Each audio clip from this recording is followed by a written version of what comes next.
Dra, Asra memanggilku dengan suara yang bergetar. Itu apa, Andra? Tanya Asra sambil menunjuk ke arah luar. Aku menoleh ke arah yang ditunjukkan oleh Asra, namun tidak ada apapun di sana selain tetesan air hujan yang membasahi tanah dengan derasnya. Apaan, Asra? Gak ada apa-apa. Lihat yang bener, Andra.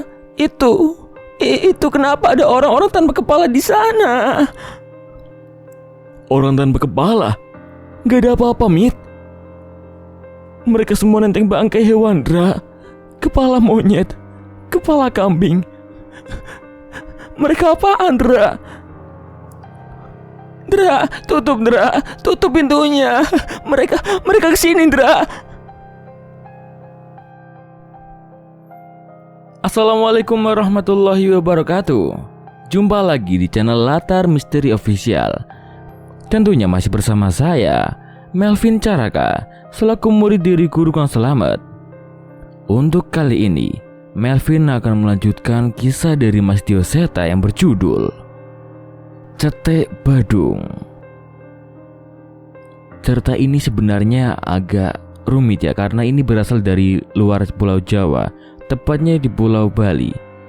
Bagi kalian yang belum pernah dengar atau baru pertama kali dengar ini, jangan lupa untuk menstabilkan telinga kalian, karena ada beberapa kata-kata bahasa Indonesia yang itu sebenarnya merupakan serapan dari bahasa Bali. Nanti kalian akan tahu sendirilah di ceritanya. Oh ya, untuk cerita Xinjiang dari Kak Sinta Diary akan Melvin bawakan untuk minggu depan. Ya, dikarenakan karena belum mendapatkan perizinan dari Kak Sinta, makanya Melvin baru bisa membawakannya minggu depan. Gak apa-apa ya teman-teman, nanti saja ditunggu saja, sabar, oke? Baik, lalu seperti apa kisah selengkapnya? Tanpa fafifu lagi, mari kita mulai.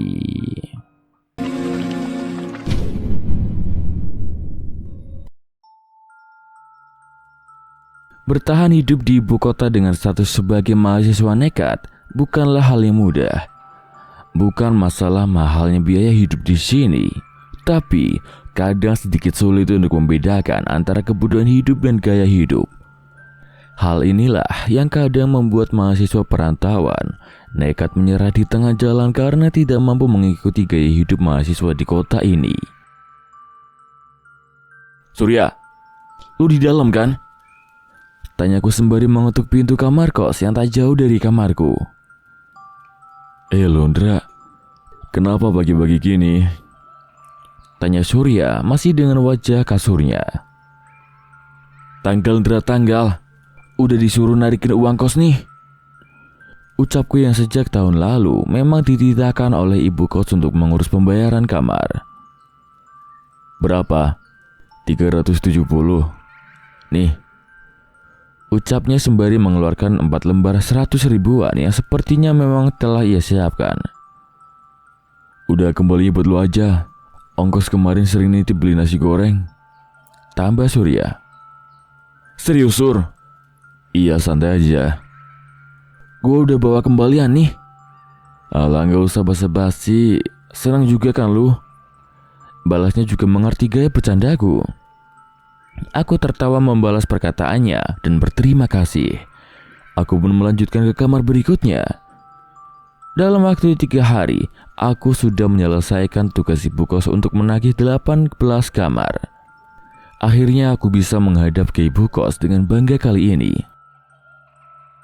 Cengar cengir. Udah lu tagih semua belum? Tanya Bu Royani, ibu kosku yang sudah menjadi CS ku tak lama setelah aku tinggal di sini. Udah dong, Bu. Lengkap 18 kamar. Balasku dengan meletakkan setumpuk uang di hadapannya. Nah, udah tuh. Per kamar lu ambil 20 ribu. Ongkos lu nagihin mereka. Ucapnya sambil melirik ketumpukan uang itu. Siap, Bu. Hari ini Ibu cantik banget dah. Ucapku memujinya. Bisa aja lu. Lagian biasanya juga lu udah tahu kan hitungannya. Ya kan tetap izin dulu, Bu. Siapa tahu ibu juga butuh. Ucapku sembari mengembalikan sisa uang kos itu kepadanya dan berpamitan. Hahaha, Tuhan memang selalu punya rencana untuk memenuhi kebutuhan umatnya. Aku selalu percaya itu. Setelahnya aku segera siap untuk berangkat ke kampus dan memasukkan satu box kartu perdana ke tasku. Ini adalah salah satu daganganku yang membuatku menjadi terkenal di kalangan mahasiswa penghamba kuota. Apa? Mahasiswa nekat? Gagal di tengah jalan? Sorry, premis di atas tadi bukan kisah tentang gua. Mana mungkin seorang Indra Askara, mahasiswa perantauan dari Purwakarta ini, bisa kebingungan masalah uang. Bukan bermaksud untuk sombong, tapi aku adalah orang yang tidak memperdulikan apa kata orang. Kalau bahasa kerennya, gua gak peduli lu ngomongin apa. Toh bukan lu yang ngasih gua makan. Memang itu bukan kata-kata bijak yang sering dipajang orang-orang di media sosialnya agar terlihat keren. Tapi kalimat itu cukup membuatku menjadi cuek dengan pandangan orang dan terus melangkah. Dra, udah siap belum? Panggil seseorang sambil mengetuk pintu kamarku. Itu adalah Arsa, temanku yang paling dekat. Kami memang beruntung sampai semester 4 ini masih bisa satu kelas. Udah dong, yuk. Balasku sembari mengenakan tas ranselku yang cukup besar. Woi, tungguin. Gue juga bareng. Teriak seorang perempuan dari kamar di lantai 2. Dia Amita, salah satu sahabatku juga. Mahasiswa perantauan dari Bali yang mendapatkan beasiswa untuk mencari ilmu di kampus dan kelas yang sama denganku. Iya, jangan lama-lama. Enggak lah, ini langsung turun. Tapi habis make up, milih tas, sama milih sepatu. Balasnya. Yuk kita berangkat duluan. Balas Arsa sambil mengajakku keluar. Bercanda, ini gue langsung turun nih. Balas Amita yang dalam hitungan detik sudah menghampiri kami. Kalau sampai nungguin lu milih baju, mending gua ngerjain skripsi duluan. Ledekku. Amita pun menepuk pundaku dengan tertawa. Gak selama itu juga Kang Kasep. Balasnya yang sok menirukan logat Sunda mengingat kota kelahiranku. Yah, Ge Amita mulai belajar bahasa Sunda. Awas betah. Ledek Asra. Biarin. Ini mau ngobrol apa, mau berangkat nih. Kalau masih mau ngobrol gue bikin skripsi dulu nih. Balas Amita. Dibalas. Kami bertiga memang sedekat itu. Walau Amita berbeda jurusan tapi kami hampir setiap hari. Jadwalnya tidak pernah berbeda dengan kami. Ada alasan ia tidak sering berkumpul dengan anak kos atau mahasiswi perempuan lainnya dan lebih memilih dengan kami. Menurutnya, mahasiswi beasiswa itu mengemban tanggung jawab yang besar, baik dari soal nilai maupun biaya hidup. Berteman dengan kami sudah terbukti bisa menghindari lifestyle anak kampus dan teman-teman kos kami. Hanya dengan berjalan kaki sekitar 10 menitan, kami sudah sampai gerbang utama kampus. Kos kami memang tak jauh. Malah kadang aku curiga jarak dari gerbang utama hingga gedung kuliah masih lebih jauh dari jarak kosku ke gerbang kos. Balik jam 2 kan ya? Pada mau kemana habis itu? Ucap Amita. Ke warung nasi Bu Marti aja, biar kenyang sampai malam. Oke, ketemu di sana ya. Balas Amita. Aku dan Arsa segera menuju kelas yang memang berbeda arah dengan Amita. Seperti ceritaku tadi, sudah ada beberapa mahasiswa yang menungguku di kelas menanti kartu perdana daganganku. Ntar kalau habis gua kontak lagi Andra. Beres. Thank you bro. Dalam sekejap, aku menghabiskan setengah box kartu perdana yang kubawa, yang kuduga akan habis dalam hitungan hari. Aku dan Arsa sudah siap di kursi kami tepat saat dosen datang. Aku tidak mau sampai ketinggalan materi pelajaran perkuliahan. Untukku, semua materi yang diajarkan pasti bernilai. Maksudnya bernilai dalam artian yang sebenarnya. Setiap menjelang ujian, catatan dan kisi-kisi yang kucatat selama ini bisa bernilai sebungkus rokok. Sesuai janji, selesai perkuliahan kami bertemu di warung Bu Marti. Warung ini letaknya cukup tersembunyi di dalam gang, jadi tak terlalu ramai. Setelah menahan rasa laparku, akhirnya aku melampiaskan dengan memilih beberapa sayur rumahan sebagai lauk. Arsa dan Amita sudah lebih dulu selesai memilih. Buset, lu jajan apa ngerampok? Ledek Arsa. Amunisi sampai nanti malam. Lagian lu pada ngirit-ngirit amat makanya. Bayarnya kan sama. Balasku. Amita mengambilkan minuman yang telah selesai dibuatkan dan membawanya ke meja kami. Tak, libur semester ini kan panjang, nyambung sama libur lebaran. Lu gak ada rencana balik ke Bali kah? Nah, itu gue baru mau ngomong. Rencananya sih gitu. Lu pada pulang kampung juga gak? Balas Mita. Gue pasti pulang, kalau enggak nama gue bisa hilang dari kartu keluarga. Respon Arsa. Gue pulang pas hari lebaran aja dah. Hitung-hitung nemenin ibu kos. Kampungku paling dekat dibanding mereka berdua. Selain karena bisa pulang kampung kapan saja, sepertinya lebih berfaedah bila aku tetap tinggal di kos, membantu ibu kos menjaga kamar-kamar yang ditinggal oleh penghuninya. Bagus tuh, gue nitip motor ya. Males gue kalau pas balik harus repot-repot servis sama cek aki lagi, ucap Arsa. Tenang, motor lu aman di tangan gue. Jangan tiba-tiba gue liat motor gue di tukang gada ya, balas Arsa. Yakin gak mau? Gue cariin harga yang bagus dah, balasku meledek. Ngaco lu ya.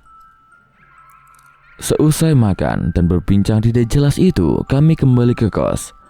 Biasanya kalau malamnya salah satu dari kami bosan, kami tinggal nongkrong di tukang roti bakar. Satu roti bakar biasanya bisa bertahan beberapa jam untuk kami bertiga. Menjelang malam, angin mulai berhembus dengan kencang. Tiba-tiba saja jendela kamarku terbanting menutup beberapa kali. Aku pun menghampirinya dan berniat menguncinya. Saat menghampiri jendela, perhatianku tiba-tiba tertuju kepada seseorang yang berdiri tertegun di halaman depan. Dari baju yang ia pakai, aku tahu itu Amita. Sedang apa dia seorang diri di sana? Woi Mita, ngapain di sana?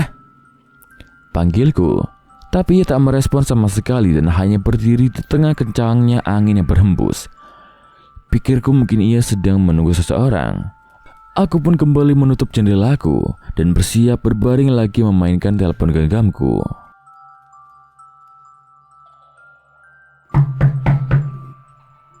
Baru saja aku bersiap merebahkan tubuhku, tiba-tiba terdengar suara seseorang mengetuk pintu kamarku. Indra, panggilnya. Itu suara Mita. Lantas, siapa yang ada di luar tadi? Saat itu juga aku merasa ada yang aneh. Seketika bulu kuduku merinding.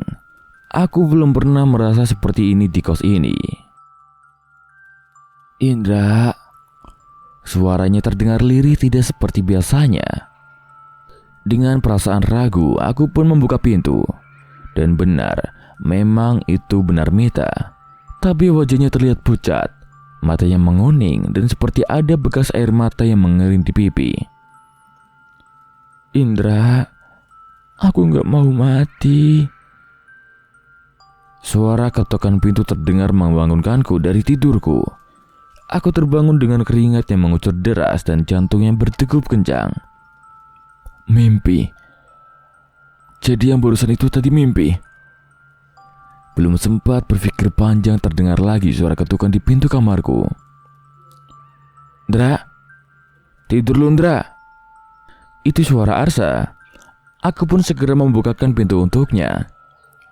Sorry, ketiduran gua. Marip tidur. Di mimpi ini aneh-aneh loh, ucapnya. Aku hanya menggaur kepalaku tanpa menjawabnya. Sepertinya setelah mimpi tadi, aku jadi harus mempercayai mitos itu. Roti bakar Yundra, bosan gua, ucap Arsa. Gua akan di baju bentar. Udah ajak Mita. Ya samperin ke atas saja nanti. Aku pun bersiap sebentar dan naik ke lantai 2 menghampiri kamar Mita. Lantai 2 memang dikhususkan untuk kamar putri. Awalnya Bu Royani memang sedikit ketat melarang pria naik ke lantai atas. Namun saat semakin dekat dengan anak-anak kosnya, ia pun melonggarkan aturan itu. "Mita, keluar yuk," panggil Arsa sambil mengetuk pintu kamar Mita. Walau sudah cukup sering naik ke lantai atas, namun aku tetap saja canggung dia berada di lantai yang dikhususkan oleh penghuni kos putri ini. Bagaimana tidak, banyak dari mereka yang menjemur pakaian dalamnya dengan santai di depan kamarnya masing-masing. Suara engsel kunci terdengar dari dalam. Mita pun membukakan pintu dan terlihat wajahnya terlihat kusut. "Sorry Indra, tiba-tiba gak enak badan gua. Skip dulu ya," kata Mita. Iya tuh, muka lu pucat. Mau kita antar ke klinik?" balas Arsa. Melihat wajah Mita, tiba-tiba aku teringat mimpi barusan. Kenapa bisa kebetulan? "Gak usah Sra, masuk ke angin biasa kayaknya. Gue istirahat dulu aja ya." "Ya udah, tapi kalau tambah parah bilang ya, biar langsung gue antar ke klinik." "Iya, ntar gue kabarin." Kami pun mengurungkan niat kami untuk keluar dan memilih untuk standby di kos untuk siaga dengan kondisi Mita. "Arsa, kenapa Ndra?" Aku berniat menceritakan mimpiku soal Amita tadi, tapi mungkin saja bukan hal yang penting, sehingga aku memilih menyimpannya sendiri. "Jadi, ntar kontek-kontekan ya kalau Mita ngabarin." "Iya, lu juga." Kami pun kembali ke kamar kami masing-masing, dan aku lebih memilih menghabiskan waktu dengan menonton televisi. Sampai malam tiba, tidak ada kabar dari Mita. Sepertinya dia benar-benar istirahat. Pagi kali ini aku terbangun dengan suara dering dari telepon genggamku. Berkali-kali aku tidak menggubrisnya, namun suara itu terus berulang. Aku pun mengalah dan beranjak dari tempat tidurku. Rupanya telepon dari Asra. "Ndra, ke kamar gue sekarang," ucapnya singkat dengan nada serius. "Kenapa sih Ndra pagi-pagi buta gini?" jawabku malas. "Udah cepetan kesini sekarang, Mita di sini." "Mita di kamar Asra, pasti ada sesuatu yang penting." Aku pun segera mencuci muka seadanya dan pergi ke kamar Asra. Pintu kamar Asra setengah terbuka dan benar memang ada Mita di sana. "Gua masuk ya, Asra." Terlihat Mita sedang duduk menyandarkan dirinya ke tembok dengan memeluk bantal. Matanya terlihat sembab. "Si Mita Ndra." Asra ingin mulai cerita namun segera dipotong oleh Mita. "Meme gua, nyokap gua Ndra. Nyokap gua udah gak ada." Ucapnya segera disusul dengan suara isak tangis. Nyokap lu yang di Bali?" Mita mengangguk. Ia berusaha menahan tangisnya, namun sepertinya itu terlalu berat. "Masalahnya gak itu aja Ndra. Bokapnya Mita, keadaannya juga kritis," tambah Asra. "Kritis? Mereka kecelakaan?" tanyaku memperjelas. Mita menggeleng. "Enggak, bukan kecelakaan. Tiba-tiba aja dari pagi panik yang ngabarin." Dari ucapannya sepertinya seseorang yang mengabari Mita pun masih belum bisa memastikan penyebab kematian ibunya. "Ya udah Mit, lu balik aja. Izin kuliah dulu. Udah gue cariin tiket pesawat.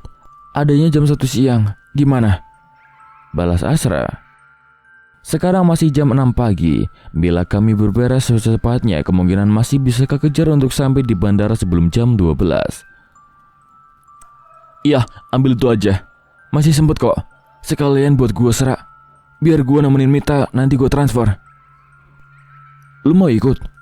tanya Asra. Aku pun menggeser posisi dudukku dan mendekati ke Asra. "Ibunya Mita udah gak ada. Ayahnya sakit. Siapa lagi yang nemenin dia kalau bukan lo atau gue, Sra?"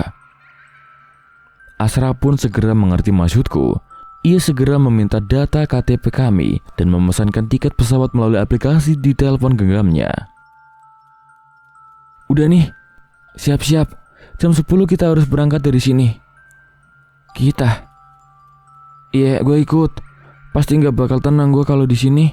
Nggak kebayang bakal segimana repotnya di sana, ucap Asra. Aku pun tersenyum mendengar niat Asra. Ini adalah perjalanan pertama kami bertiga keluar kota.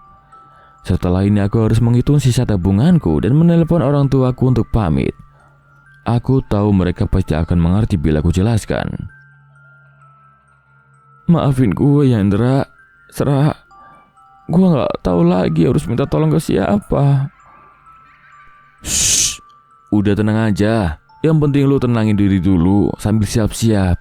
Nanti gue anterin sarapan ke kamar lu. Pagi yang biasa kami gunakan untuk bercengkrama dengan kasur kini berbeda drastis. Kami mengejar waktu untuk packing, mandi, dan sarapan sebelum akhirnya kami berangkat ke bandara.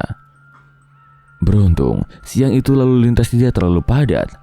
Kami pun segera memasuki terminal keberangkatan dan melakukan check-in di maskapai.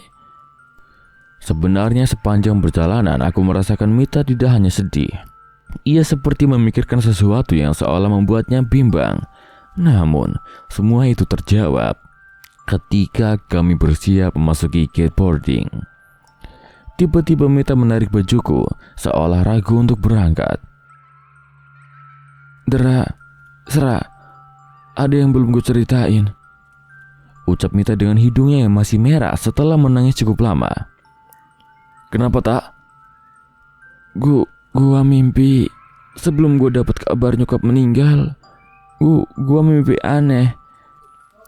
Mita bercerita, malam itu saat ia merasa tidak enak badan dan beristirahat dia terbangun beberapa kali. Dan mimpi setiap dia tertidur selalu menyambung. Di mimpi itu ada sosok perempuan dengan wajah yang dipenuhi garis biru dari urat-uratnya. Ia menatap Mita dengan mata yang sudah memerah. Berkali-kali ia mencoba mengejar Mita. Mengetahui sosoknya seperti itu, Mita pun selalu melarikan diri. Entah berapa lama itu terjadi sampai akhirnya perempuan itu berhasil menangkap Mita. Namun yang terjadi, perempuan itu hanya berucap kepada Mita. Eda mulai, kenjaban dina, eda mulai. Di mimpi itu, perempuan itu ngelarang gue buat balik. Entah apa maksudnya. Gue gak tahu itu cuma mimpi atau peringatan. Aku saling bertatapan dengan Asra. Awalnya lu gak cerita soal ini karena lu tetap pengen pulang ke Bali kan? Mita mengangguk.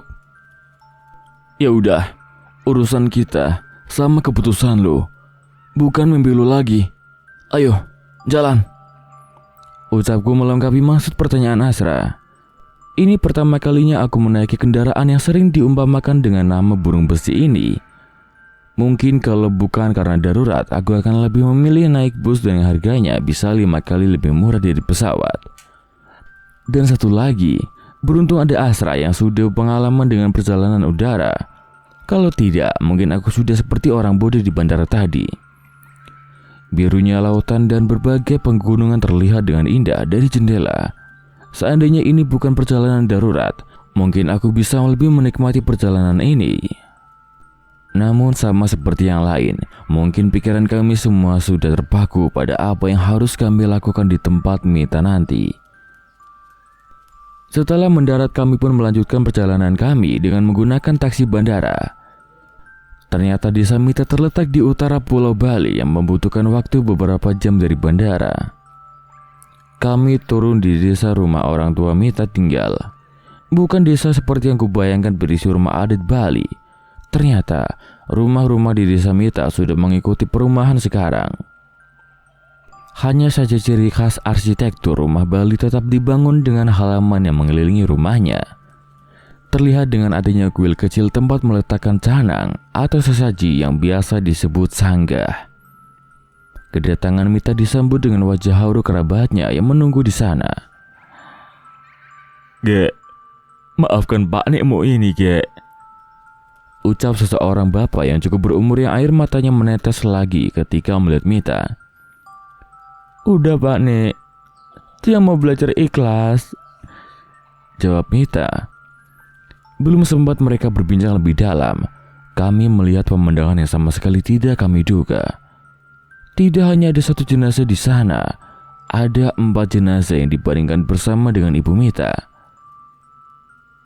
Pak Nek, itu jenazah siapa saja? Paman Mita mengusap air matanya yang kembali keluar dan mendekat ke arah Mita. Pak Nek gak mau bikin Gia khawatir, jadi Pak Nek tidak memberitahu Gia soal mereka. Menek dan nenekmu juga bernasib sama.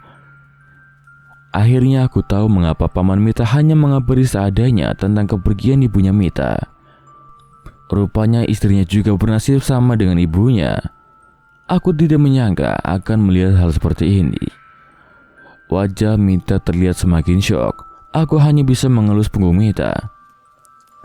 Yang tenang ya Mit, diikhlasin. Mereka orang-orang baik, Dra. Mereka yang urus aku dari kecil. Sekali lagi, air mata Mita mengalir deras. Mita berniat melihat terakhir kali jasad ibunya dan kerabatnya. Ia membuka kain penutup yang menutupi wajah jenazah ibunya itu. Betapa kagetnya kami saat mengetahui ibu Mita meninggal dengan mata berwarna kuning yang tidak bisa menutup, dengan rahang yang kaku. Akan saya cari siapapun yang mengirim ilmu untuk membunuh mereka. Tiba-tiba terlihat salah seorang bapak yang mengamuk di tengah kumpulan kerabat Mita. Saat Mita menatapnya, sepertinya Mita mengenal orang itu. Pak Nek, maksudnya apa? Membunuh? Ibu dibunuh? Tanya Mita yang semakin syok dengan apa yang ia lihat dan ia dengar. Pak Nek menjelaskannya sambil menangis. Sehari sebelumnya bapak dan ibu Mita mengalami sakit yang aneh. Matanya semakin lama semakin menguning dan tubuhnya terasa sakit. Ayah Mita menelepon Pak Nek bercerita bahwa ia berniat berobat. Namun setiap keluar, niatnya selalu tertutup seolah ada yang menjaga rumah mereka. Mendengar cerita itu, Pak Nek meminta tolong seorang terma Balian yang ia kenal untuk membantu ayah Mita. Sayangnya saat sampai di rumah ibu Mita sudah kehilangan nyawanya. Balian itu berhasil menolong ayah Mita, namun sampai sekarang kondisinya masih kritis. Seolah tidak senang dengan perbuatan Pak Nek, tiba-tiba tadi malam istrinya terlihat bertingkah aneh, seperti ada sesuatu yang menyerangnya. Pak Nek mencoba berbagai cara untuk menolong.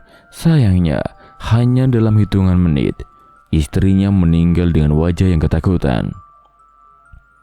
Mendengar cerita itu, seketika tubuhku merinding. Ternyata mitos tentang masih kentalnya klinik di Bali mungkin benar adanya. Tapi apa benar sehebat itu hingga bisa mematikan 4 orang dalam satu malam? Salah meme sama bapak apa Pak Nek? Kenapa sampai ada yang ingin membunuh mereka? Tanya Mita dengan memelas. Pak Nek menggeleng. Sepertinya dia juga belum tahu dengan jelas tentang apa yang terjadi. Polisi dan pecalang sudah kemari. Mereka akan mencari tahu pelakunya. Tapi sebaiknya jangan berharap banyak. Berusahalah untuk ikhlas, ucap Pak Nek. Setelah kepanikan Mita mulai reda, Mita pun mengenalkan kami kepada Pak Nek mereka dan beberapa kerabat. Nama-nama yang disebutkan cukup membuatku kesulitan menghafalnya. Mereka bercerita, untuk sementara jasad akan dikubur lebih dulu sebelum mereka memiliki kemampuan untuk mengadakan ngaben atau mengikuti ngaben massal. Aku baru tahu soal ini. Di adat umat Hindu di Bali, tanggung jawab keluarga terhadap jenazah yang sudah meninggal baru sempurna ketika jenazah itu sudah dikremasi dengan ritual adat ngaben. Ritual ngaben membutuhkan sangat banyak biaya. Oleh karena itu, mereka yang belum mampu memilih menguburkan jasad kerabatnya dulu hingga ada acara ngaben massal atau kemampuan finansial mereka sudah mencukupi. Tanpa terasa mengikuti perbincangan mereka, akhirnya malam pun tiba. Suasana di rumah ini menjadi sangat berbeda. Walaupun masih ada beberapa kerabat yang menunggu, aku tetap saja merasa aneh. Nanti kalian tidur di rumah saya saja ya. Tidak jauh dari sini kok, ucap Pak Nek. Iya Pak, Terima kasih. Pak Ne mengantarku ke rumahnya untuk aku meletakkan barang-barangku. Sedari tadi, Mita meminta untuk ditemukan dengan ayahnya. Namun kerabatnya memintanya beristirahat dulu dan besok pagi baru menemui ayahnya. Pak, memangnya bisa ya semudah itu membunuh orang dengan ilmu? Tanya Asra yang wajahnya penasaran sejak tadi. Tidak semudah itu. Mereka butuh benda-benda dan informasi yang sangat pribadi dari korbannya. Baru mereka bisa melancarkan serangan. Pak Ne menghela nafas sebelum melanjutkan kata-katanya. Maka itu, biasanya pelakunya bukan orang jauh dan masih kerabat sendiri. Mendengar penjelasan itu, aku dan Asra saling bertatapan. Buat kami ini adalah fakta yang mengencengangkan. Bagaimana mungkin orang terdekat malah menjadi ancaman terbesar? Pak Ne kembali lebih dulu ke rumah Mita sementara kami membereskan barang dan mandi terlebih dahulu. Kami melakukan semuanya secepat mungkin dan ingin segera kembali ke rumah Mita. Sambil mendengar cerita mereka, pandanganku terpancing kepada sosok perempuan yang melihat dari depan rumah. Tak, itu siapa? Gak diajak masuk aja. Mita menoleh ke arah perempuan yang mungkin seumuran dengan Mita dan mencoba mengenalinya. Perempuan itu mengenakan baju kebaya Bali berwarna hitam lusuh dengan rambut yang terurai hampir menutupi wajahnya. Walau dengan penampilan itu, sepertinya Mita mengenali perempuan itu. Rala? Itu Rala Pak Ne? Tanya Mita. Pak Ne melongo melihat sosok yang ditunjukkan oleh Mita. Seolah sadar keberadaannya diketahui, perempuan itu berjalan pergi meninggalkan rumah Mita. Serah. Gue yang salah lihat apa gimana ya? Itu cewek senyum. Iya Indra, gue juga lihat. Tiba-tiba merinding gue. Pak Ne mencoba mengejar perempuan itu. Tapi anehnya baru beberapa detik saja kepergiannya tiba-tiba sosok perempuan itu sudah menghilang dari pandangan kami. Wajah Pak Ne terlihat bingung. Ia seolah mencoba berpikir mengingat sesuatu. Pak Ne, itu bener Rala?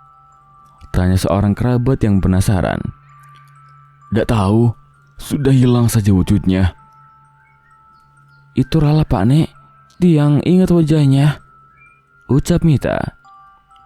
Pak Ne kembali menatap Mita dan menghela nafas. Sepertinya ada sesuatu yang memang belum diceritakan oleh Pak Ne. Sudah lebih dari 1 minggu, kami tak melihat Rala dan ibunya. Rumahnya kosong dan teleponnya sudah tak aktif, ucap Pak Ne. Penjelasan Pak Ne cukup membuatku berpikir curiga dengan seseorang yang dipanggil dengan nama Rala itu. Jangan-jangan Rala juga sedang ada masalah Pak Ne? Tanya Mita yang khawatir dengan keponakannya itu. Entah lagi, Pak Ne nih sudah mencoba menghubungi tapi tidak ada hasil, balasnya. Setelah ucapan itu Mita melamun sebentar. Setelah itu ia meninggalkan pelataran terasnya dan mengajak kami berjalan-jalan keluar. Keluar sebentar yuk cari angin, ajak Mita. Sekalian cari makan aja. Lu belum makan kan? Gak lapar gua. Lagian di rumah juga udah disiapin makanan kan? Wajar dalam kondisi emosinya seperti itu, ia mungkin tidak terpikir untuk makan. Kami pun berjalan memutari desa mengikuti arahnya. Dari arah Mita melangkah, sepertinya ia menuju ke suatu tempat. Kita ke arah mana, Mit? Tanyaku. Rumah Rala. Gue yakin perempuan itu tadi Rala. Aku menoleh ke arah Asra. Entah mengapa aku merasa ada sesuatu yang buruk dengan seseorang yang bernama Rala itu. Perjalanan kami sampai di sebuah rumah yang sedikit terpisah dari rumah lainnya. Bangunannya tidak sebagus rumah Mita, sebagian temboknya masih berupa bata. Lampunya padam seolah lama tidak disinggahi. Melihat bangunan itu di tengah kegelapan membuatku merasa merinding. Permisi, Rala. Teriak Mita memastikan apakah ada orang di dalam. Tapi sepertinya dugaan kami, tidak ada orang yang menjawab salam dari Mita. Kemungkinan memang tidak ada orang di dalam. Sayangnya dugaan kami berubah menjadi keraguan seketika menemukan canang dan dupa yang berada di sana seperti belum lama dipersembahkan. Canang dan dupanya masih baru, berarti tadi ada orang di sini, ucap Asra. Mita melangkah masuk ke dalam mendekat ke arah pintu. Saat semakin dekat menuju ke rumah, samar-samar aku mencium bau yang aneh yang membuatku mual. Mita merogoh tasnya cukup lama dan mengeluarkan sebuah kunci yang kuduga merupakan kunci dari pintu rumah di hadapan kami. "Tak, lu ada kuncinya?" Gua sama Rala temenan dari kecil, mungkin udah kayak saudara. Makanya memeknya nitipin kunci rumah biar aku bisa sering mampir pas Rala di rumah sendiri, jelas Mita. Pantas saja Mita begitu khawatir dengan perempuan bernama Rala itu. Ternyata ia mempunyai hubungan yang erat dengannya. Tepat saat pintu terbuka, bau yang menyengat semakin tercium. Aku tidak pernah mencium bau seperti ini sebelumnya. Kami menyalakan penerangan dari telepon genggam dan menelusuri rumah Rala yang terlihat berantakan. Ada sebuah kamar yang tertutup rapat di belakang, tidak seperti kamar lain yang terbuka. Sepertinya kami bertiga mengambil kesimpulan yang sama dan menuju ke arah kamar itu. Tepat ketika kamar itu terbuka, Asra tak bisa menahan rasa mualnya dan terus-menerus menutupi hidungnya. Benar, bau itu berasal dari kamar ini. Tak cukup sampai di situ. Saat kami mengarahkan cahaya senter kami ke arah dalam, di sana terbaring sosok jasad perempuan yang sudah membusuk dan hampir tidak berbentuk. Posisi kepalanya yang menengok ke arah kami membuat Mita seketika panik dan terjatuh. Itu mayat, ucapku panik. Asra masuk melihatnya dan segera berpaling, tidak tega melihat kondisi jasad yang ada di hadapannya itu. Mayat itu? Mita mencoba mendekat dan memastikan. Asra, cari meteran listrik, coba nyalain lampunya. Asra pun mencari meteran listrik dan menemukannya di samping rumah. Tak berapa lama setelahnya, beberapa lampu di rumah ini menyala. Lampu dari bolam berwarna oranye pun menerangi ruangan ini. Itu memeknya Rala, teriak Mita yang kembali menangis saat bisa melihatnya dengan jelas. Sayangnya bukan hanya sosok jasad itu saja yang bisa terlihat dengan jelas. Tembok-tembok, meja dan semua benda di ruangan itu penuh dengan coretan-coretan. Bahkan ada beberapa yang ditulis dengan darah. Mati yang cang iba, maka jang harus mati. Imemek kantingan lahin, harus walsang. Nyak dewa nyak buta, cang sing peduli. Maka jang lakar sembah apang ngidang, walsang, enema kejang. Berbagai umpatan, cacian, sumpah serapah tertulis oleh seseorang yang memendam rasa dendam yang sangat dalam. Aku melihat hampir seluruh tulisan itu sampai tiba-tiba aku berhenti pada sebuah tulisan. 5 hari aku menunggu jasad Memek. Kukira lebih baik aku mati bersama Memek, tapi Memek berkehendak beda. Jasad Memek pun menuntut keadilan. Dengan air yang kudapat dari jasad Memek, akan kubalaskan kematiannya kepada mereka yang telah membunuhnya. Aku menelan ludah membaca tulisan itu. Mita pun menemukan beberapa cawan kayu yang berisikan cairan berbau sangat busuk. Gak mungkin Rala yang membunuh Memek, ucap Mita dengan air mata yang masih menetes. Aku tidak dapat berkata apa-apa lagi melihat bencana yang menimpa Mita saat ini. Aku hanya bisa membantu Mita untuk berdiri dan mengajaknya meninggalkan rumah ini untuk melapor kepada Pak Nek. Wajah Asra pun menggambarkan ia benar-benar tidak mampu menangkap kejadian ini dengan nalar. Kehidupan Mita yang selama ini nyaman di Jakarta mendadak berubah menjadi begitu pelik dalam satu hari. Kami pun memilih untuk segera keluar dan meninggalkan tempat yang mengerikan ini. Tapi tepat saat akan meninggalkan rumah, samar-samar kami melihat bayangan sosok wanita menatap dari luar. Wanita dengan kebaya Bali warna hitam dengan rambut panjangnya yang kusut menatap kami dari luar seolah menanti kami. Seorang wanita dengan kebaya Bali berwarna hitam dengan rambut panjangnya yang kusut menatap kami dari luar. Entah aku harus berkata apa. dia wanita yang anggun ataukah mengerikan. Kedua hal itu kurasakan dalam dirinya. Rala, kamu Rala kan? Ucap Mita yang mulai mengenali sosok wanita di luar. Wanita itu tidak menjawab. Sebaliknya, ia malah tersenyum dengan matanya yang terus menatap ke arah Mita. Rala, jadi kamu yang melakukan ini semua? Kamu yang membunuh Memek? Mita mulai mencari jawaban dari sosok yang ia lihat itu.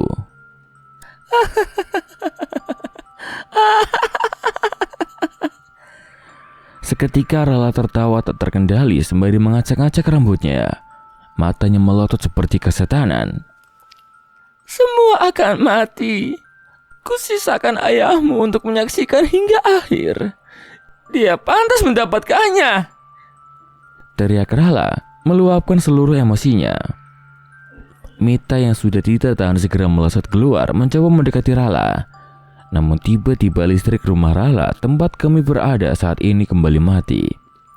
Hujan deras turun seketika bersama petir yang menyambar. Entah kemana perginya. Tiba-tiba Rala sudah menghilang dari pandangan kami. Aku sudah mencoba mencari keluar tapi tidak ada satupun petunjuk mengenai kepergian Rala. Serah, cek motoran lagi sana. Ucapku sambil menyalakan senter dari telepon genggamku. Asra pun mengerti dan segera bergegas pergi sementara Mita terlihat sangat syok. Udah tak, tenang dulu. Jangan terlalu dipikirin. Aku mencoba menenangkan Mita dari rasa kalutnya. Dia bener Alandra. Kenapa dia sampai bisa melakukan ini semua? Aku yang tidak mampu menjawab apapun hanya mampu mengelus punggung Mita sembari menemaninya. Bukan dari listrik rumah, Ndra. Saklarnya masih naik. Ya udah, terus gimana? Kita mau nerobos hujan atau nunggu di sini? Kalau gua sih mending hujan-hujanan. Ogah gua di sini. Udah gelap. Ada mayat juga di dalam. Benar ucapan Asra. Aku pun mulai merasa sangat tidak nyaman dengan tempat ini. Selain gelap dan hujan deras, keberadaan sosok mayat yang sudah membusuk benar-benar bukan kondisi yang tepat untuk menunggu hujan usai. Kita terobos hujan aja ya Mita, ajakku. Mita mengangguk dan berusaha berdiri dengan bantuanku. Kami pun melangkah keluar menuju ke pintu tempat di mana Rala menampakkan dirinya tadi. Namun baru beberapa langkah saat akan meninggalkan rumah, tiba-tiba Mita menahanku dan Asra menghentikan langkahnya. Dra, Asra memanggilku dengan suara yang bergetar. Aku menoleh ke arahnya dan wajahnya terlihat memucat. Genggaman tangan Mita pada bahuku juga semakin keras dan gemetar. Itu apa Andra? Tanya Asra sambil menunjuk ke arah luar. Aku menoleh ke arah yang ditunjukkan oleh Asra, namun tidak ada apapun di sana selain tetesan air hujan yang membasahi tanah dengan derasnya. Apaan Asra? Gak ada apa-apa. Lihat yang bener, Ndra. Itu kenapa ada orang-orang tanpa kepala di sana? Orang tanpa kepala? Gak ada apa-apa, Mit. Mereka semua nenteng bangkai hewan, Ndra. Kepala monyet, kepala kambing. Mereka apaan? Tambah Asra. Aku tidak mengerti apa yang mereka maksudkan. Halusinasi atau aku yang memang tidak peka. Tapi yang aku tahu, ketakutan mereka itu nyata. Dra, tutup pintu. Mereka kesini. Teriak Mita. Asra mendahuluiku untuk berlari dan kususul untuk membantunya menutup pintu. Asra menahan pintu itu dengan punggungnya sekuat tenaga dan Mita pun mulai membantunya. Aku yang masih belum mengerti itu pun duduk bersandar pada pintu itu. Mita, Asra, kalian yakin kalian gak lagi halusinasi? Prang. Seketika kaca jendela rumah pecah dengan lemparan batu dari luar. Satu persatu semua kaca pecah tanpa terkecuali. Mita berteriak sekuat tenaga ketakutan dengan kejadian itu, sementara aku dan Asra memastikan posisi kami aman dari pecahan kaca yang berserakan. Sayangnya, itu hanya permulaan. Tak lama setelahnya sebuah benda dilempar ke dalam dan memantul ke arahku. Tanpa sengaja aku menangkap benda itu dan tersontak dengan apa yang aku genggam. Kepala monyet! Teriakku yang spontan melemparkan kembali benda itu. Tak lama kemudian, menyusul dari jendela yang pecah kepala kambing, kepala ayam, dan berbagai kepala hewan menghujani kami dan mewarnai lantai rumah dengan darahnya.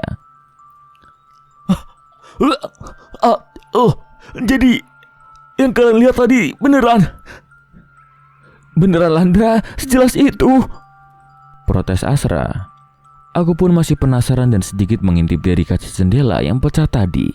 Namun sama saja tidak ada apapun yang terlihat dari sana. Apa maksudnya ini? Dra, jangan ngelihat keluar. Mereka masih di sana. Ada suara aneh yang muncul dari mereka, Dra. Ucap Mita dengan ketakutan. Suara? Bukannya mereka tidak memiliki kepala? Lalu suara apa yang terdengar oleh Mita? Asra pun memutuskan untuk mengunci pintu dari dalam dengan kunci yang dimiliki Mita. Kami hanya tertutup lemas menanti derasnya hujan yang mengguyur bangunan ini.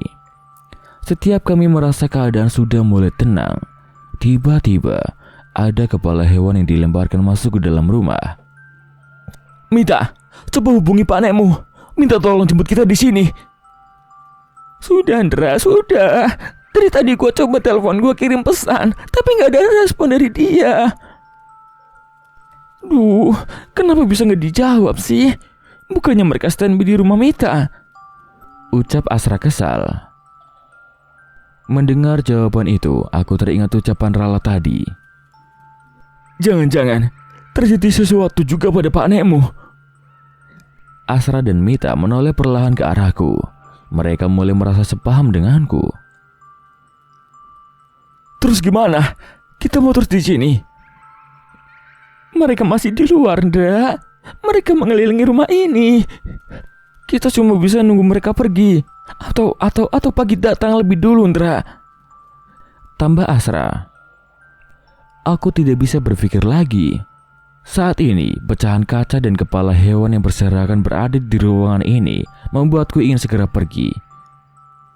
Apa kita pindah ke dalam? Tawarku pada mereka. Enggak, Andra, enggak. Dari tadi tiba-tiba gua ngerasa perasaan gak enak dari kamar itu. Kamar yang ada jasadnya Meni. Aku semakin kalut. Soal hal ucapan Mita aku sepakat. Sedari tadi memang aku merasakan perasaan mengerikan dari ruangan itu. Namun aku pikir itu hal yang wajar karena memang ada jasad manusia di sana. Tak, makhluk itu ngomong apaan, Tak? Mantra? Lagu? Atau apa? Tanya Asra yang semakin gelisah. Nggak tahu, Sra. Itu juga bukan bahasa Bali. Gue nggak berhenti merinding dengarnya. Aku berdiri dan menatap Mita dan Asra. Mereka benar-benar ketakutan sementara aku tidak mengerti dengan apa yang ia bicarakan. Baca doa sebisa kalian. Tenang saja. Malam ini pasti kita akan lewati. Aku mencoba sedikit menenangkan mereka. Aku bisa berkata seperti itu mungkin karena aku tidak merasakan apa yang mereka rasakan. Tapi setidaknya dengan doa kami masing-masing, kami bisa menguatkan mental kami. Detik demi detik kami lalui menunggu dengan semua keadaan mengerikan. Petir yang saling bersahutan terkadang memantulkan bayangan sosok makhluk yang berada di luar yang tidak dapat kulihat. Kami menunggu sembari menahan rasa takut kami. Saat berpikir kami sudah melewati puncak kengerian ini, kami salah besar. Di balik suara derasnya hujan, kami mendengar suara pintu kamar yang bergerak. Sontak mata kami tertuju pada setiap pintu kamar, dan suara itu berasal dari kamar di mana jasad Ibu Rala berada. Enggak mungkin. Ucapku sembari menggelengkan kepala. Itu siapa? Tanya Asra. Enggak ada orang lain selain kita di sini. Hal yang paling tidak kubayangkan. Terdengar langkah terseok-seok dari arah dalam kamar itu. Terdengar suara pintu terbanting ke tembok beberapa kali. Seperti seseorang yang kesulitan untuk berjalan. Jasad Ibu Rala. Itu jasad Ibu Rala yang tengah membusuk merayap keluar dari kamar. Ndra, itu mayat. Bisa gerak, Ndra. Wajah Asra semakin pucat sementara Mita hanya menangis tidak karuan menyaksikan hal mengerikan itu. Jasad itu mencoba untuk bangun, namun ia terjatuh kembali ke tanah hingga beberapa kali hingga akhirnya jasad itu menoleh ke arah kami. Ia tersenyum. Jasad itu tersenyum lebar saat berhasil menemukan kami. Saat itu jantungku berdebar sangat cepat. Entah apa maksud dari senyuman itu. Tidak tahu apa yang harus kami lakukan. Akhirnya aku hanya bisa membacakan doa sebisaku walaupun aku harus mengulangi beberapa kali. Tepat saat petir menyambar seketika, sosok jasad itu hilang. Kami menoleh ke segala arah dan sama sekali tidak melihat sosok jasad itu lagi. Kemana jasad tadi, Stra? Gak tahu, Ndra. Gua gak lihat. Kami mengatur nafas sembari tetap waspada. Sampai akhirnya sesuatu menetes ke lantai tepat kami berdiri. Spontan kami pun mencari asal tetesan air itu. Tapi dari langit-langit rumah, jasad yang tadi menghilang sudah merayap di atas memandangi kami, sambil memperlihatkan wajah tawanya yang mengerikan.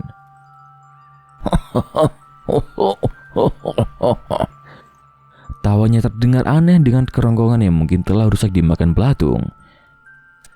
Seketika wajahku pucat, kakiku pun bergetar lemas melihat sosok mengerikan yang wajahnya hanya berjarak beberapa senti saja dari kepalaku. Lari Mita, lari! Ucap Asra sementara aku menarik tangan Mita untuk meninggalkan tempat itu.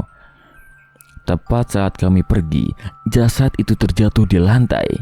Ia terus menatap kami sambil merayap memakani satu persatu kepala hewan yang berserakan di ruangan itu.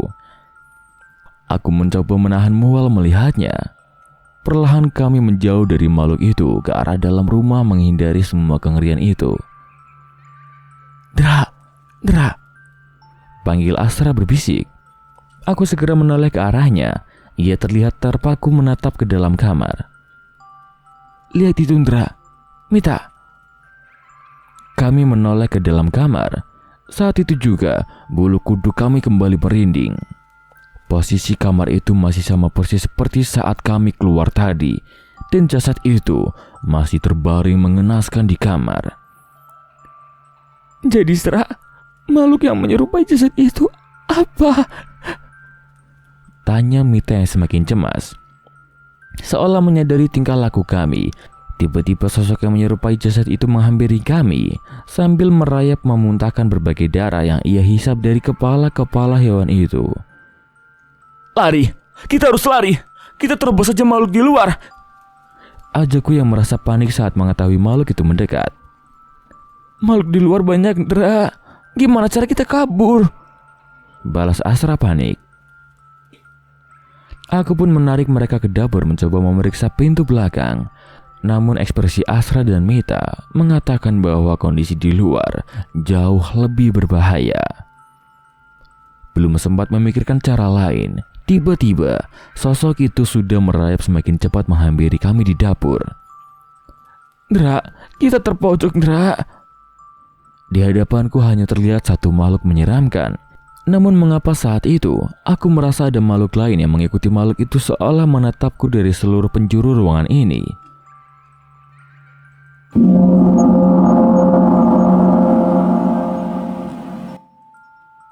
Samar-samar terdengar suara gong di telinga kami. Anehnya, jauh atau dekat kami tidak bisa membedakan. Mita, lu dengar suara gong? Mita mengangguk.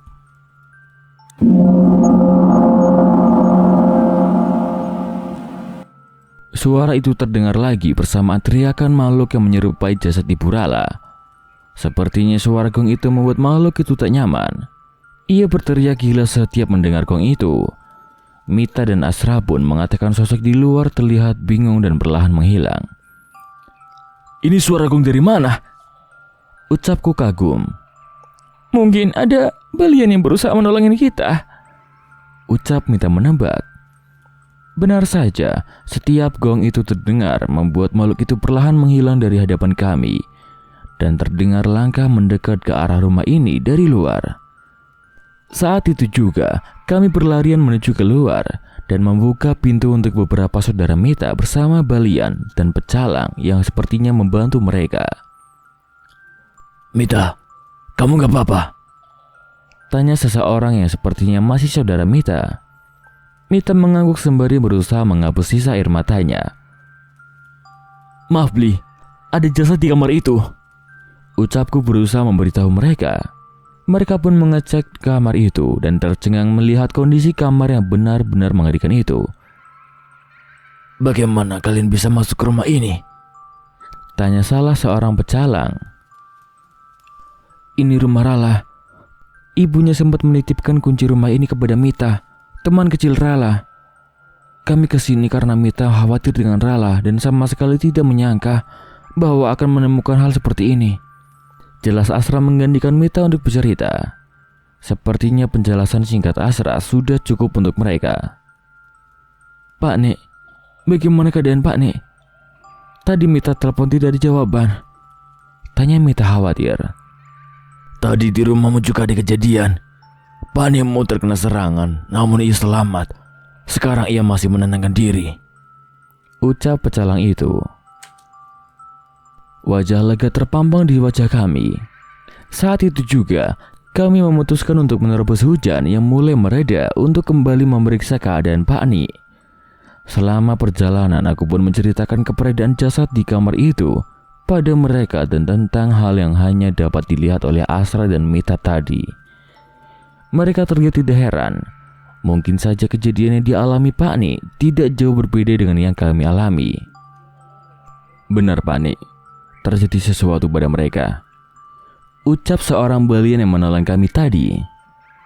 Syukurlah kalian selamat. Ucap Pak Nek yang terlihat khawatir dengan keadaan kami walau sebenarnya wajah Pak Nek masih terlihat pucat saat ini. Pak Nek, banyak yang ingin Mita ceritakan. Kalian tenangkan diri dulu. Di sini aman. Ada Blisandi. Beliau Balian yang membantu ayahmu. Ucap Pak Nek. Mita yang mendengar berita itu segera menghampiri Blisandi dan menanyakan kabar ayahnya. Namun ia tidak bisa berharap banyak.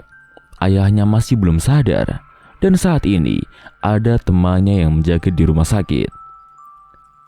Bli, Pak Nek, ini semua ulah Rala Bli. Ucap Mita. Pak Nek terlihat cukup kaget dengan ucapan Mita. Tapi mengingat kejadian yang kami alami tadi, ekspresi Pak Nek pun tidak heran. Rala, kami sempat ingin curiga, tapi kami dari hati yang terdalam kami berharap ini bukanlah perbuatannya. Ucap Pak Nek. Kami pun menceritakan mengenai kejadian yang kami alami di rumah Rala tadi. Mengenai keberadaan jasad Ibu Rala yang sudah membusuk di sana. Hingga kejadian aneh yang saat ada makhluk tanpa kepala di luar yang mengepung kami. Jadi cetek badung yang dia gunakan, ia dapatkan dari tetesan air mayat ibunya.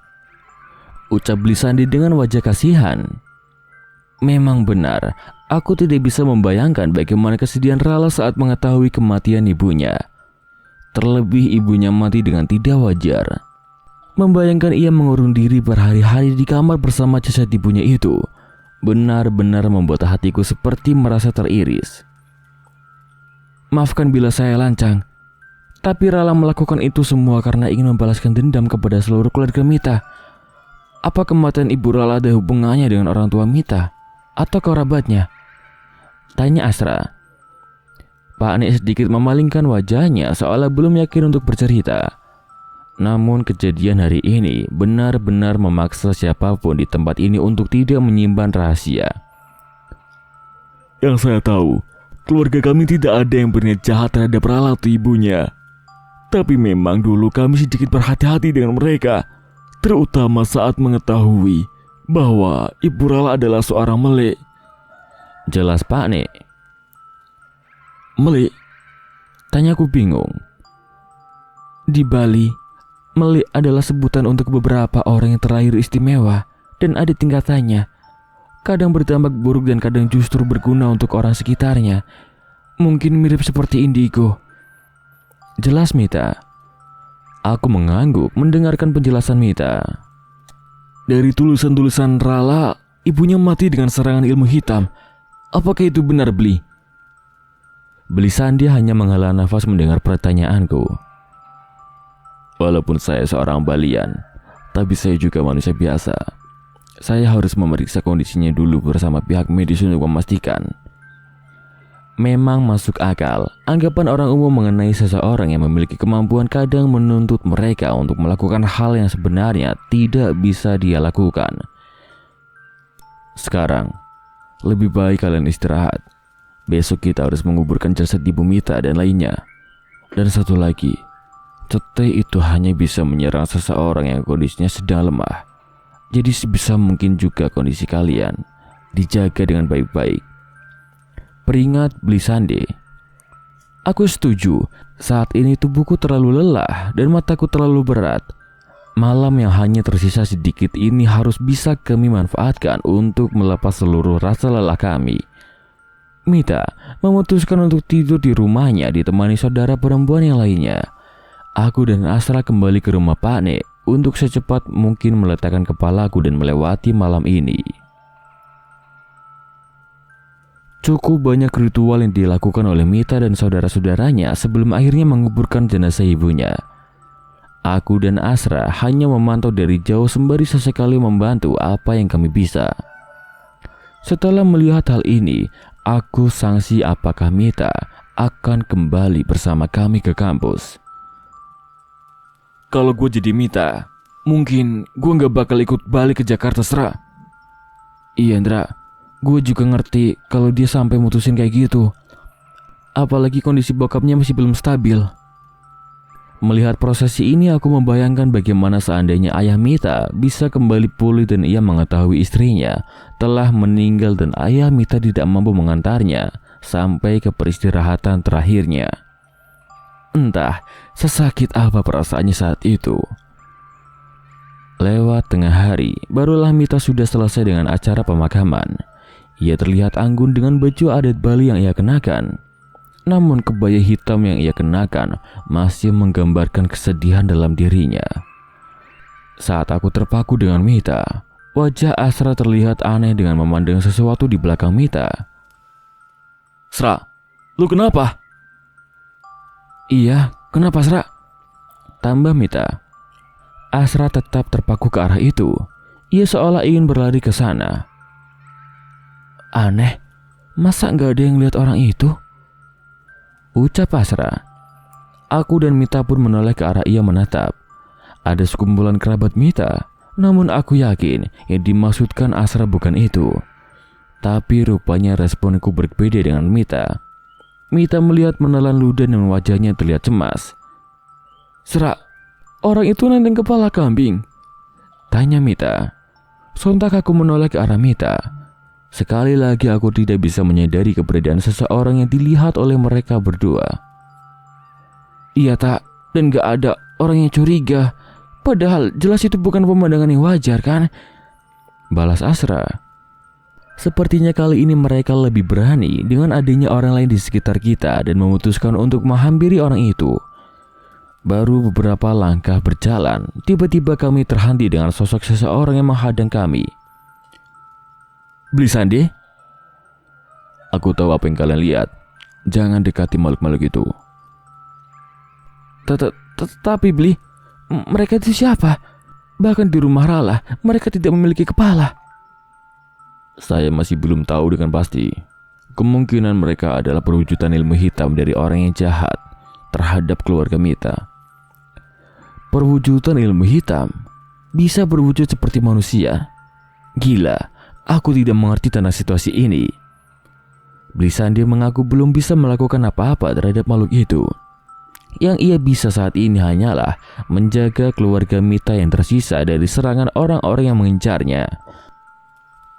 Bli, bukannya Rala membunuh menggunakan cetek badung? Apa ada orang lain yang berniat jahat terhadap kami juga? Pikirkan saja, apa mungkin anak polos seperti Rala bisa mengetahui dan mengirimkan cetek badung untuk keluargamu begitu saja? Jelas Bli Sandi. Masuk akal.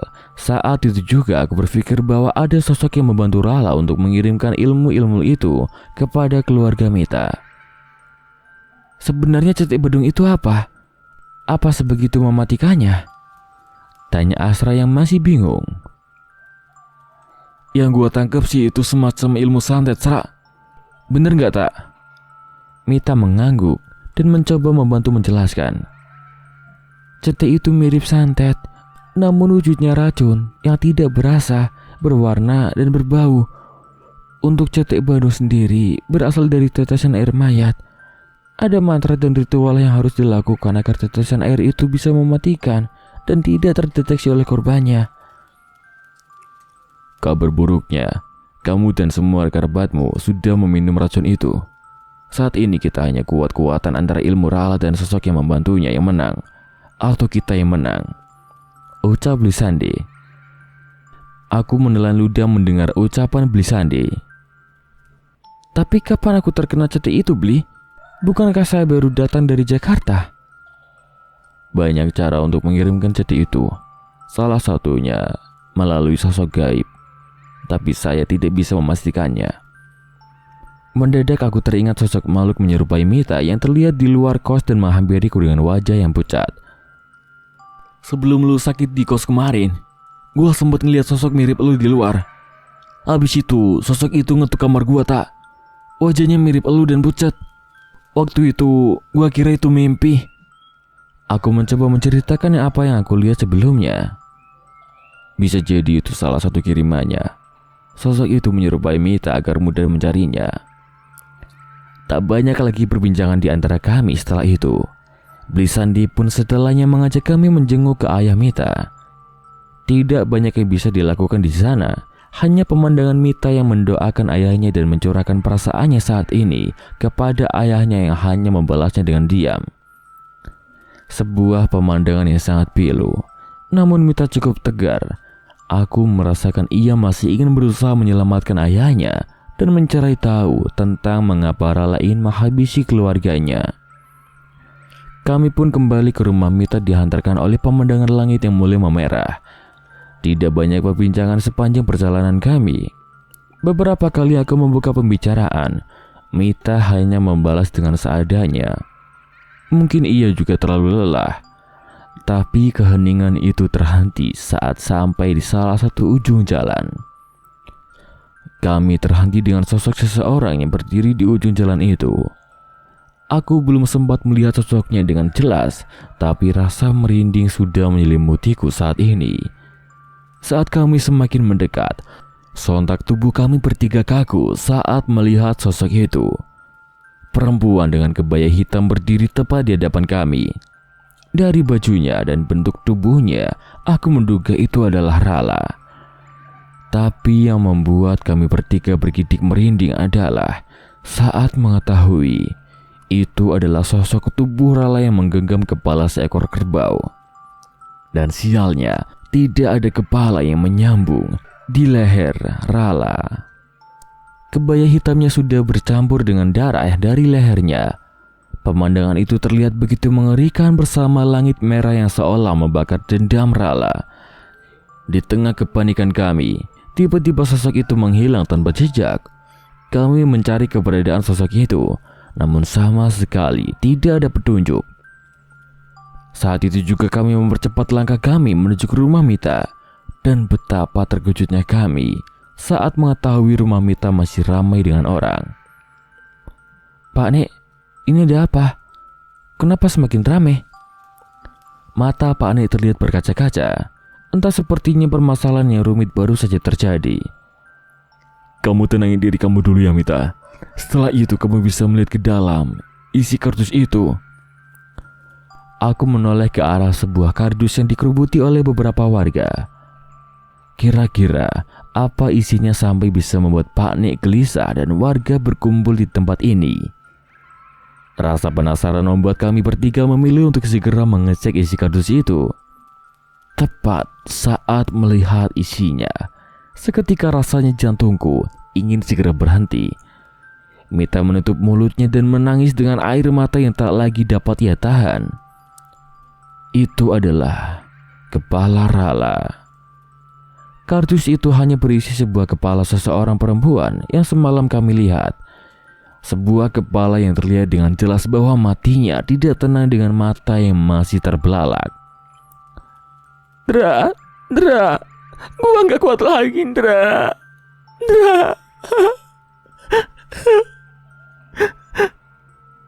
Tangis Mita yang meminjam bahuku untuk menumpahkan air matanya. Sayangnya, pemandangan itu bukanlah yang paling mengerikan. Ada sebuah surat yang datang bersama dengan kepala itu. Sebuah pesan.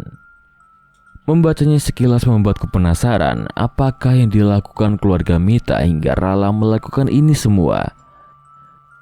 Bila tetesan air jasad Memek tidak cukup untuk membunuh kalian semua, maka tetesan air dari jasadku yang telah membusuk dan rohkulah yang akan membunuh kalian semua. Sebuah kepala. Matanya terbelalak dengan penuh dendam bersama darah yang masih terus menetes dari belahan lehernya. Tidak ada satupun dari kami yang tidak gemetar melihat hal ini. Entah sehancur apa perasaan Mita saat melihatnya. Ia harus menerima kebencian sahabat kecilnya dengan separah itu. Sontak aku dan Asra menggenggam erat tangan Mita. Kami merasa saat ini hanya kamilah yang mampu menguatkan Mita. Tak, gue janji, gue bakal nemenin lo sampai semua masalah ini selesai. Iya tak, gak bakal gue ngebiarin lo ngadepin ini semua sendiri, tambah Asra.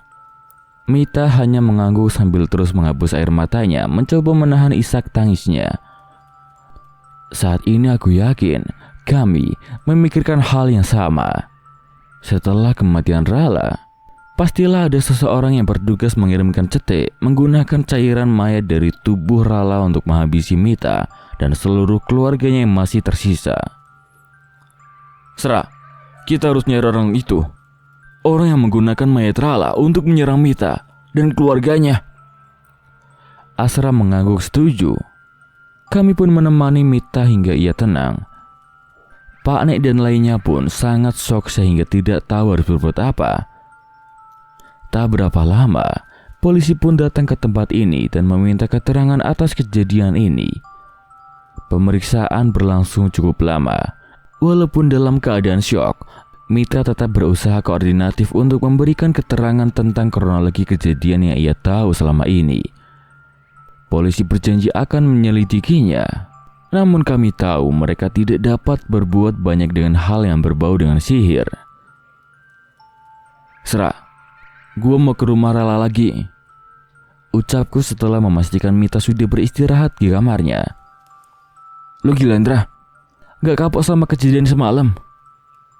Bukan begitu, Sra. Sepertinya satu-satunya tempat di mana kita bisa mendapatkan petunjuk cuma di rumah itu. Kami tidak begitu mengerti tentang tempat ini, pulau ini, ataupun orang-orang di tempat ini. Bahkan tentang keluarga Mita pun aku juga tidak dapat seenaknya mencari tahu. Satu-satunya yang dapat kulakukan adalah mencari petunjuk di rumah mengerikan itu. Asra menatapku cukup lama. Sepertinya ia cukup ragu. Namun aku yakin rasa khawatirnya terhadap Mita juga sudah memuncak. Ya udah, kapan? Abis ini kita siapin senter dan bawa benda yang kira-kira perlu. Asra mengerti dan segera mengeluarkan beberapa benda dari tasnya. Kali ini kami harus datang ke sana dengan persiapan. Garis polisi sudah membentang di gerbang rumah Rala. Sepertinya pemeriksaan telah dilakukan dan jasad ibu Rala sudah dievakuasi dari tempat tersebut. Gimana? Masih mau lanjut? Iya, Stra. Pasti masih ada sesuatu di rumah ini yang bisa kita jadikan petunjuk mengenai kebencian Rala. Kami pun melanggar peringatan dilarang melintas itu dan memasuki rumah yang saat ini pintunya sudah tidak terkunci lagi. Sisa-sisa darah dari kepala-kepala hewan masih memenuhi lantai rumah. Bau anyir tetap tidak hilang walaupun bangkai kepala itu sudah dibersihkan dari tempat ini. Udah gak ada. Jasad itu benar-benar udah dievakuasi, jelas Asra yang memastikan ke arah kamar. Cari petunjuk apapun, Sra. Buku, tulisan, foto, atau apapun. Kami berpencar. Asra memasuki kamar yang sebelumnya terdapat jenazah Ibu Rala dan meruntut setiap tulisan yang tertulis di dinding kamar itu. Aku membuka beberapa lemari di sekitar rumah untuk menemukan petunjuk. Ada beberapa buku dan foto-foto. Aku tidak menemukan keanehan di dalamnya. Cukup lama kami mencari petunjuk.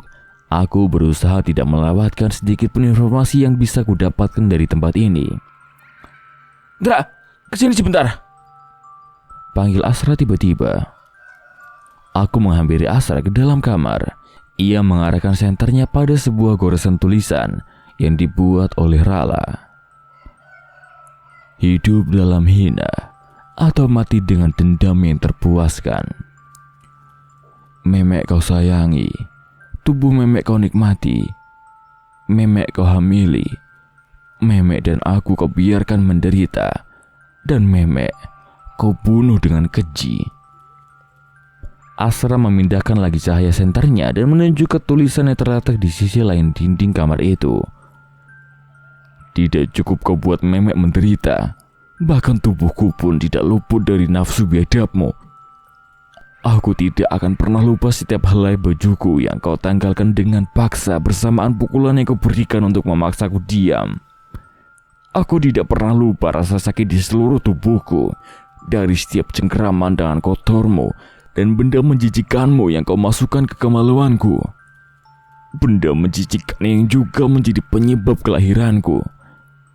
Aku tidak akan lupa seketika kau datang kembali bersama orang-orang yang sama biadabnya sepertimu dan melakukan kembali perbuatan yang kau lakukan kepadaku, darah dagingmu sendiri. Tulisan di dinding itu tertulis berantakan berhiaskan darah yang kurasa berasal dari benturan tangan seseorang yang menulisnya. Tanganku gemetar. Nafasku seperti tertahan merasakan getirnya takdir yang dialami oleh Rala. Asra pun mengusap matanya yang berkaca-kaca membaca tulisan ini. Sekarang kami tidak heran mengapa Rala bisa sedendam itu. Tapi, apa hubungan ayah Rala dengan keluarga Mita? Aku dan Asra kembali menelusuri dinding kamar mencari tulisan lain yang mungkin bisa menjadi petunjuk kepada kami. Sebuah nama. Kami berharap menemukan sebuah nama tertulis di dinding ini. Pemikiranku, bila dendamku sebegitu besarnya, pasti aku akan menulis dengan jelas nama dari seseorang yang kubenci sebesar mungkin. Ada petunjuk lagi? Asra menggeleng, tapi kami masih tidak ingin menyerah. Beberapa kali kami menggeser perabotan, meneliti setiap sudut hingga akhirnya mata kami tertuju pada sebuah tembok yang sangat kotor, seperti tertutup bekas terbakar. Dra, mungkin gak kalau ada orang yang sudah datang lebih dulu sebelum kita dan menutupi sesuatu itu di tempat ini? Lo ngelihat ada kemungkinan itu? Asra tidak menjawab. Ia malah memperjelas tembok yang berwarna seolah bekas terbakar sesuatu dengan senternya. Bentuk tembok rusak dan warnanya yang sudah tidak layak membuat seolah bekas hitam ini terlihat wajar. Bisa jadi ini bekas baru. Tapi apa polisi yang memeriksa nggak sadar, Sra? Asra mengambil sehelai baju yang berserakan dan mencoba mengelap dinding itu. Yang meninggal kan orang biasa, Ndra. Seniat apa sih mereka ngurus kasus-kasus orang kecil seperti Rala dan ibunya? Ucap Asra sembari membersihkan sisa-sisa gosong di dinding itu. Perlahan bekas hitam itu menghilang walau tidak sepenuhnya. Melihat Asra sangat yakin dengan hipotesanya, aku pun membantunya membersihkan dari bagian yang lain secara perlahan. Dan benar saja, tidak begitu jelas. Namun, perlahan terlihat sisa goresan tipis yang menuliskan beberapa kata.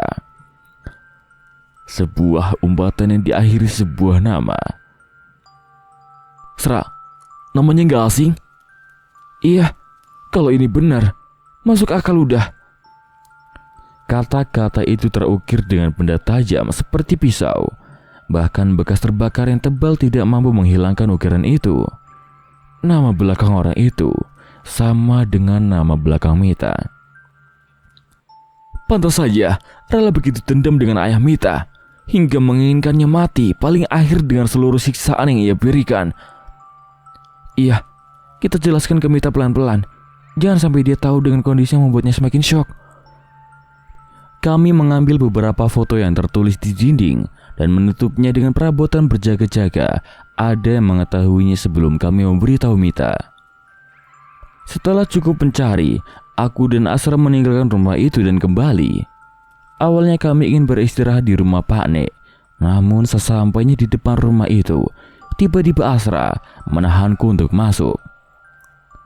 Kalau kita tidur di rumah Mita gimana? Di kursi teras saja. Boleh aja. Aku menangkap maksud Asra. Mungkin setelah mengetahui hal tadi, Asra ingin kita saling berdekatan agar bisa menjaga Mita. Namun ternyata ia memiliki maksud lain. Menurutmu siapa yang mencoba menyembunyikan nama pelaku itu, Ndra? Gak mungkin ayah Rala yang tengah sakarat, kan? Rala berada di tempat itu bersama jasad ibunya sebelum menggunakan ilmu ceti itu. Gua gak ada petunjuk, Sra. Emangnya lu tahu sesuatu? Enggak, tapi yang melakukan itu mungkin orang yang terlibat. Atau setidaknya ia ingin menjaga nama baik pelaku, yang artinya pelakunya bagian dari keluarga Rala. Asra mengangguk dan aku pun menangkap maksudnya. Ia merasa Pak Nek juga salah satu orang yang mungkin menyembunyikan hal ini. Malam itu kami habiskan beristirahat di kursi teras rumah Rala, berbekal jaket tebal dan celana panjang untuk menghindarkan kami dari hawa dingin dan gigitan nyamuk. Gelapnya malam itu berhasil membuatku tertidur dengan cepat. Dinginnya udara malam di tempat ini tidak sedingin di Jakarta sehingga aku masih bisa tertidur dengan tenang. Sama seperti Asra, sepertinya rasa lelah kami membuat kami cepat pulas. Entah berapa lama kami tertidur. Beberapa kali aku terbangun untuk merubah posisi tidurku. Tapi di pertiga malam tiba-tiba, mataku terpaku pada bulatan rembulan yang terpampang jelas di hadapanku saat ini. Ada yang aneh, entah saat itu aku masih belum tersadar sepenuhnya atau memang yang kulihat itu nyata. Bulan yang terlihat di hadapanku bergoyang perlahan. Wujudnya seperti melayang-layang seolah memantau rumah ini. Bukan, itu bukan bulan. Aku memperhatikannya sekali lagi dan berdiri mendekat. Sra, bangun Sra. Aku berusaha membangunkan Asra untuk memastikan apa yang kulihat. Bukan tanpa alasan, tapi perlahan sosok yang kukira adalah bulan purnama itu ternyata berbentuk seperti bola api yang melayang-layang. Kenapa, Ndra? Ini mata gue yang salah atau memang di langit itu bola api, Sra? Asra yang belum tersadar sepenuhnya mendadak kaget melihat apa yang ada di hadapan kami. Bola api berwarna oranye melayang-layang di atas rumah Mita. Aku yang orang biasa pun menyadari betapa berbahayanya benda itu. Bukan seperti santet yang dikirimkan seperti di cerita di Jawa. Bola api ini seolah memiliki kecerdasan. Seolah itu adalah perwujudan dari seseorang yang berilmu. Sontak bulu kutuku berdiri. Rasa takut menjalar di antara kami berdua. Bapak! Bapak! Dari dalam rumah terdengar suara Mita. Suaranya tidak seperti orang yang berteriak, melainkan seperti sedang mengigau. Kami berpikir ingin masuk ke rumah memastikan keadaan Mita, namun sosok di hadapan kami benar-benar tidak bisa diacuhkan begitu saja. Kita harus gimana, Indra? Entah, Sra. Itu perwujudan ilmu hitam. Kita nggak bisa apa-apa selain mencari pertolongan. Asra setuju denganku. Namun pertolongan dari siapa yang bisa melindungi kami dari serangan makhluk itu? Dan apakah kami sempat menemukannya? Di tengah kebingungan kami, tiba-tiba muncul sosok seseorang yang memasuki pelataran rumah Mita dan berdiri menghadap ke bola api itu. Terlihat pemandangan yang tidak mudah kami percaya setelahnya. Bola api itu terus mencoba menerjang ke arah rumah Mita, seolah sudah mengincar beberapa orang di tempat ini. Namun hebatnya orang yang baru datang itu terus menghadang serangan bola api itu dengan mantra dan tentingan benda yang ia bawa di tangannya. Seorang pria dengan baju adat Bali mirip dengan Blisande Balian yang membantu ayah Mita sebelumnya. Suara keras yang menggelegar membangunkan Mita dan beberapa saudarinya yang berada di rumah. Mereka bergegas mencari asal suara itu dan menghampiri kami. Indra, Asra, lu di sini?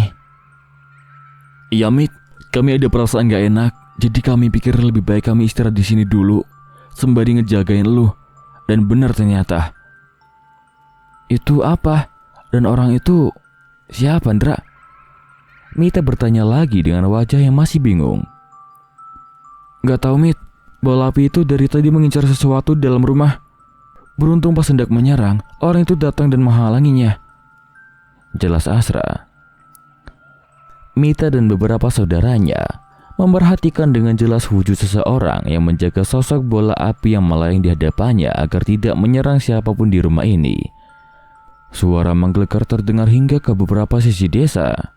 Wajar bila banyak warga yang mendengar suara ini.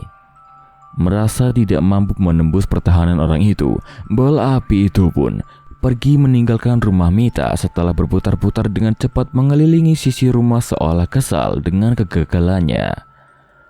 Merespon kepergian bola api itu, seseorang yang menghadapinya ikut pergi mengejar ke arah bola api itu terbang. Beberapa saudara Mita mencoba mengejar orang itu, namun terhenti saat keberadaan kedua sosok itu tak lagi terlihat. Tubuh Mita terlihat gemetar mengetahui kejadian barusan. Tenang aja, Mit. Gak usah panik, ucapku mencoba menenangkan. Nggak mungkin gak panik, Dra. Semua orang Bali tahu kalau wujud bola api itu ilmu tingkat tinggi. Ini artinya Balian yang membantu Rala juga menguasai ilmu pengeleakan. Pengeleakan? Apa yang Mita maksud adalah ilmu yang terkenal di Bali, di mana manusia yang memiliki ilmu itu bisa berubah berbagai wujud untuk mendapatkan korban untuk ilmunya. Iya bener lu, Mit. Mita tidak menjawab. Dirinya masih berusaha menenangkan tubuhnya yang tidak berhenti gemetar melihat kejadian tadi. Ya udah, lu istirahat lagi aja, Mit. Masih ada beberapa jam sebelum pagi. Biar kami yang jagain di sini. Kalian istirahat di dalam juga nggak apa-apa. Ada tempat kok. Kalau kami ke dalam, berarti tujuan kami ngejagain lu. Nggak ada gunanya, Mit. Mita pun menatap kami memastikan niat kami dan akhirnya masuk ke dalam rumah untuk istirahat. Malam telah melewati batas tengahnya. Teror dari bola api yang mencoba menyerang Mita pun tidak lagi kembali. Aku dan Astra memutuskan tidur bergantian untuk menghindari hal serupa. Kami sudah menyimpan nomor beli sandi dan Pak Nek dari Mita apabila terjadi teror-teror lainnya seperti yang terjadi barusan. Astra tertidur dengan pulas sementara aku berjaga sembari memainkan telepon genggamku. Ada beberapa pesan dari teman-teman kos yang menanyakan kapan kami kembali. Dra, kapan balik? Repot nih, gak ada yang bisa dititipin beli lauk. Dra, di Bali sampai kapan? Butuh joki nih buat tugas kelompok gua. Kalau udah pulang kabarin ya. Gak apa-apa dah, gua puasa kuota sambil lu balik. Aku sedikit tersenyum saat mengetahui cukup banyak yang mencariku di Jakarta walaupun di atas asas membutuhkan. Sayangnya, setelah kejadian barusan aku merasa mungkin kami bisa lebih lama di pulau ini. Mau bagaimana lagi, saat berangkat ke tanah ini kami sama sekali tidak menyangka bahwa sesuatu yang kami hadapi ternyata semengerikan ini. Terlalu banyak hal yang terjadi di luar nalar kami. Aku pun hanya bisa melamun membaca setiap pesan yang beberapa hari ini sempat kulewatkan. Di tengah lamunanku, perlahan aku mendengar suara langkah dari dalam rumah. Awalnya aku tidak menghiraukannya, namun perlahan pintu yang berada di dekat kami terbuka. Itu Mita. Apa dia tak bisa tidur? Awalnya aku berpikir seperti itu, tapi ternyata bukan itu. Ada yang berbeda dari Mita. Ia tidak menoleh ke arahku sama sekali. Ia menatap gelapnya langit malam dengan raut wajah yang aneh. Tak, gak bisa tidur? Tanyaku memastikan. Mita tidak menjawab.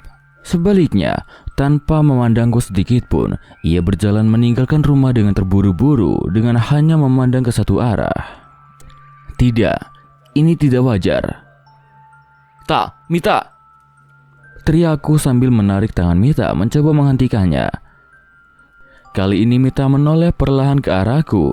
Ia menyeringai dengan mengerikan dengan tatapan mata mengancam ke arahku.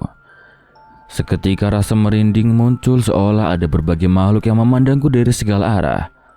Dan hanya dengan sekali hentakan tangannya, aku terjatuh tak mampu menahan Mita. Yang aku tahu, Mita tidak punya tenaga sebesar ini. Asra, bangun Asra. Panggil Blisande. Teriakku membangunkan Asra. Asra yang segera membuka mata mencoba menyusulku. Namun ia terhenti dengan wajah yang pucat. Dra, Mita kenapa? Terus mereka kenapa bisa di sini? Mereka? Aku tidak mengerti maksud Asra. Hanya ada kami bertiga di tempat ini. Tapi wajah pucat Asra menandakan ada hal lain di tempat ini. Aku yang tak mampu menahan Mita pun menoleh ke segala arah. Tidak ada siapapun di sekitarku. Namun memang aku merasakan ada sosok-sosok yang memperhatikanku dari kegelapan malam. Apa mungkin kejadian ini sama seperti saat di rumah Rala? Tapi mengapa hanya aku yang tak bisa melihat sosok mereka? Tidak ada waktu untuk menebak-nebak. Kami harus meminta pertolongan seseorang. Sra, gua ngejar Mita. Lu panggil Blisande. Teriakku sembari mengikuti Mita yang pergi semakin cepat meninggalkan rumah. Baru menoleh ke Asra sebentar saja, Mita sudah menjauh hampir hilang dari pandanganku. Aku pun berlari menyusulnya sementara Asra menghubungi Blisande dan berlari ke arah rumah Pak Nek. Aku terus berusaha mengikuti Mita yang berjalan cepat dengan gelisah entah menuju kemana. Berkali-kali aku memanggilnya, namun ia sama sekali tidak menghiraukan panggilanku. Setidaknya saat ini aku hanya bisa mengikutinya dan mengupdate posisiku pada Asra yang mencari pertolongan. Mita melewati sebuah gerbang pura di selatan desa dan menuju ke sebuah pohon beringin yang besar yang berada di dalamnya. Nafasnya semakin cepat. Ia terlihat semakin gelisah ketika tiba di bawah pohon itu. Aku merasa mungkin Mita akan melakukan hal yang berbahaya setelahnya. Aku pun menyusulnya dan sekuat tenaga menahan tubuh Mita. Namun aku terus saja gagal. Ini pertama kalinya aku melihat seseorang kesurupan yang sialnya itu adalah temanku sendiri. Mita, sadar Mit. Kuatin diri lu. Mita semakin terengah-engah. Tatapannya terlihat kosong dan bingung. Lambat laun dari matanya mengucur deras air mata yang menetes tanpa ku ketahui alasannya. Raut wajahnya terus berubah. Berkali-kali aku meraih tubuhnya berusaha menenangkannya, namun berkali-kali juga ia berhasil mementalkanku. Mita semakin menggila. Ia mendekat ke arah pohon beringin meraup tanah di bawah pohon itu dan memakannya sambil tertawa dengan mengerikan. Mit, jangan gila Mit, sadar. Ucapku terus mencoba menahannya. Namun ia hanya tertawa seperti kesetanan. Sialnya, suara tawa Mita seolah memancing sosok di sekitar tempat ini. Aku tidak bisa melihatnya, namun aku mendengar suara makhluk-makhluk yang bergumam dengan bahasa yang tidak aku mengerti. Purnama saat itu terasa sangat begitu mencekam, dan aku baru sadar sedari tadi Mita tertawa dengan menatap ke satu arah, salah satu sisi di atas pohon beringin. Saat ini pun Mita terus mencoba memakan tanah di bawah pohon itu dan ternyata lebih basah dari pohon lainnya. Aku pun akhirnya menoleh ke atas mencari tahu apa yang dilihat oleh Mita. Dan saat itu juga tubuhku hampir terjatuh lemas. Sesosok jasad tanpa kepala tergantung di atas pohon itu. Jasad seorang wanita dengan mengenakan kebaya Bali hitam dan masih mengenakan kemennya dengan rapi dengan hiasan darah di seluruh tubuhnya. Sesosok jasad yang mulai membusuk meneteskan cairan dengan kedua tangannya menggantung ke bawah. Darah dari lehernya menetes dari lengan kanannya dan air dari organ-organnya yang sudah membusuk menetes dari tangan kirinya. Rala. Aku ingat sosok inilah yang menampakkan diri pada kami kemarin. Mita seperti kesetanan mencoba memakan tanah di mana terdapat tetesan cairan dari jasad itu. Saat mengetahui keberadaan jasad itu, aku setengah mati menahan Mita. Tidak peduli apapun itu, aku tidak boleh menyentuh tetesan air itu ataupun tanah tempat tetesan itu terjatuh. Mita, udah Mit, cukup.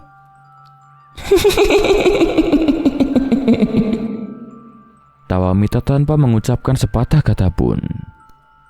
Mita semakin menggila saat mengetahui masih ada cairan yang menetes ke tanah. Aku tetap menahan tubuhnya. Berkali-kali aku terhempas oleh tenaganya yang begitu kuat, namun aku terus kembali mendekap Mita menahannya agar tidak mendekat ke tetesan itu.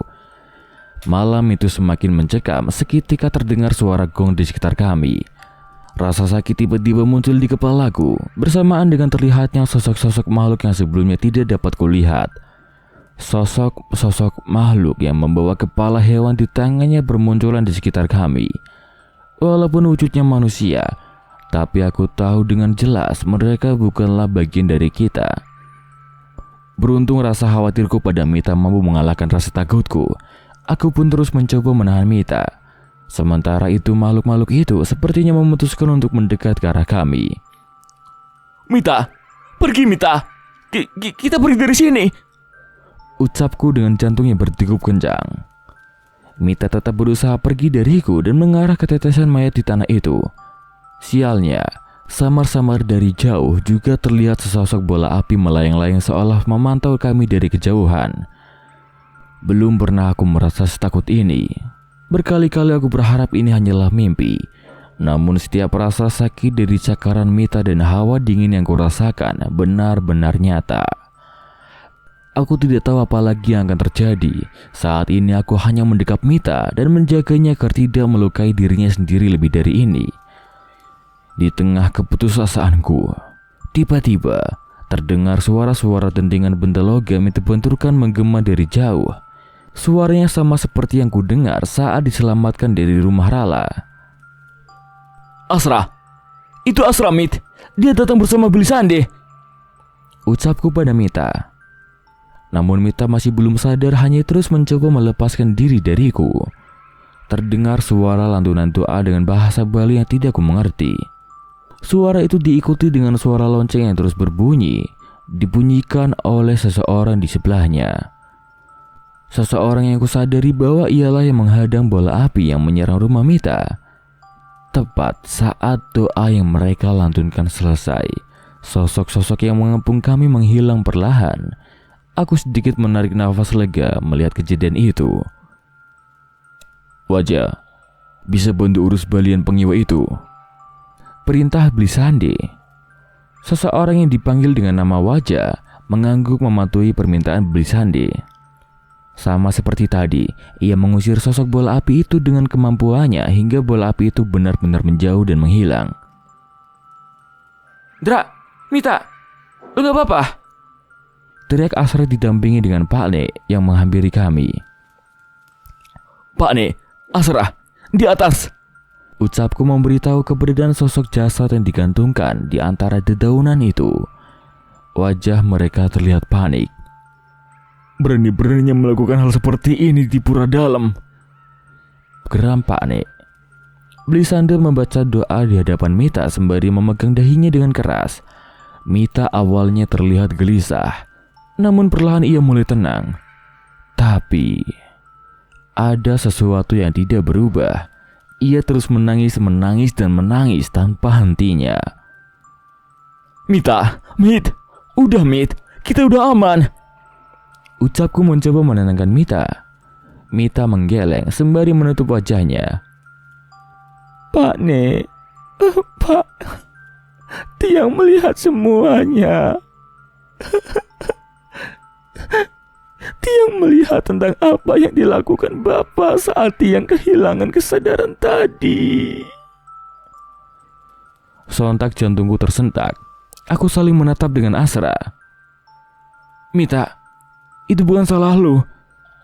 Jadi jangan salahkan diri lu lebih dari ini. Ucap Asra yang yakin bahwa Mita sangat terpukul.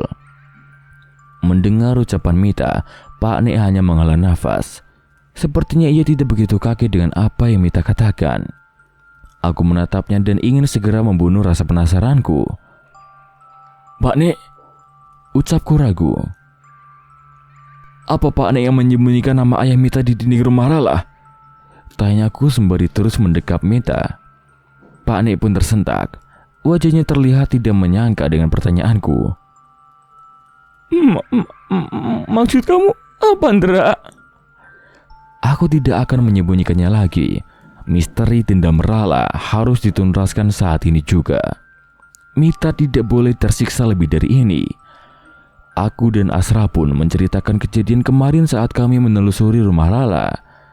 Awalnya kami sedikit ragu saat menceritakan tentang perbuatan ayah Rala. Namun sepertinya Mita juga sudah mengetahuinya lewat penglihatannya. Rala adalah darah daging Bapak. Dan dengan biadabnya Bapak juga memperkosa Rala. Mita kembali menangis memperjelas semua yang kuceritakan. Wajah Beli Sandi dan Beli Wajis cukup kaget mendengar cerita kami. Namun Pak Nek malah berusaha untuk menghindari cerita ini. Pak Nek tahu ini semua. Pak Nek terlihat ragu untuk menjawab.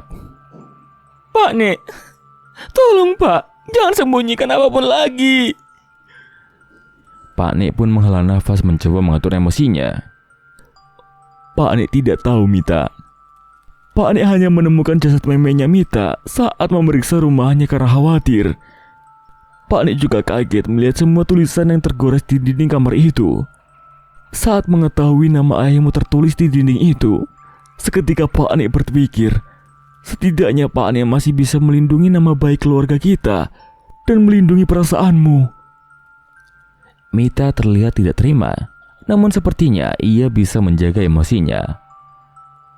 Tiang akan berusaha mengerti maksud Pak Nek. Tapi, apa menurut Pak Nek ini adalah perbuatan yang benar? Pak Nek ragu untuk menjawabnya. Ini juga kesalahan Pak Nek. Pak Nek selalu berpikir seandainya Pak Nek tidak melakukan itu, mungkin saja Rala tidak membunuh Menik. Ucapnya sedih. Mita melangkah perlahan ke arah Beli Sandi. Sepertinya ada sesuatu yang ingin ia sampaikan. Beli, Bapak tidak bisa diselamatkan kan? Aku dan Asra saling bertatapan. Apa maksud dari pertanyaan Mita itu?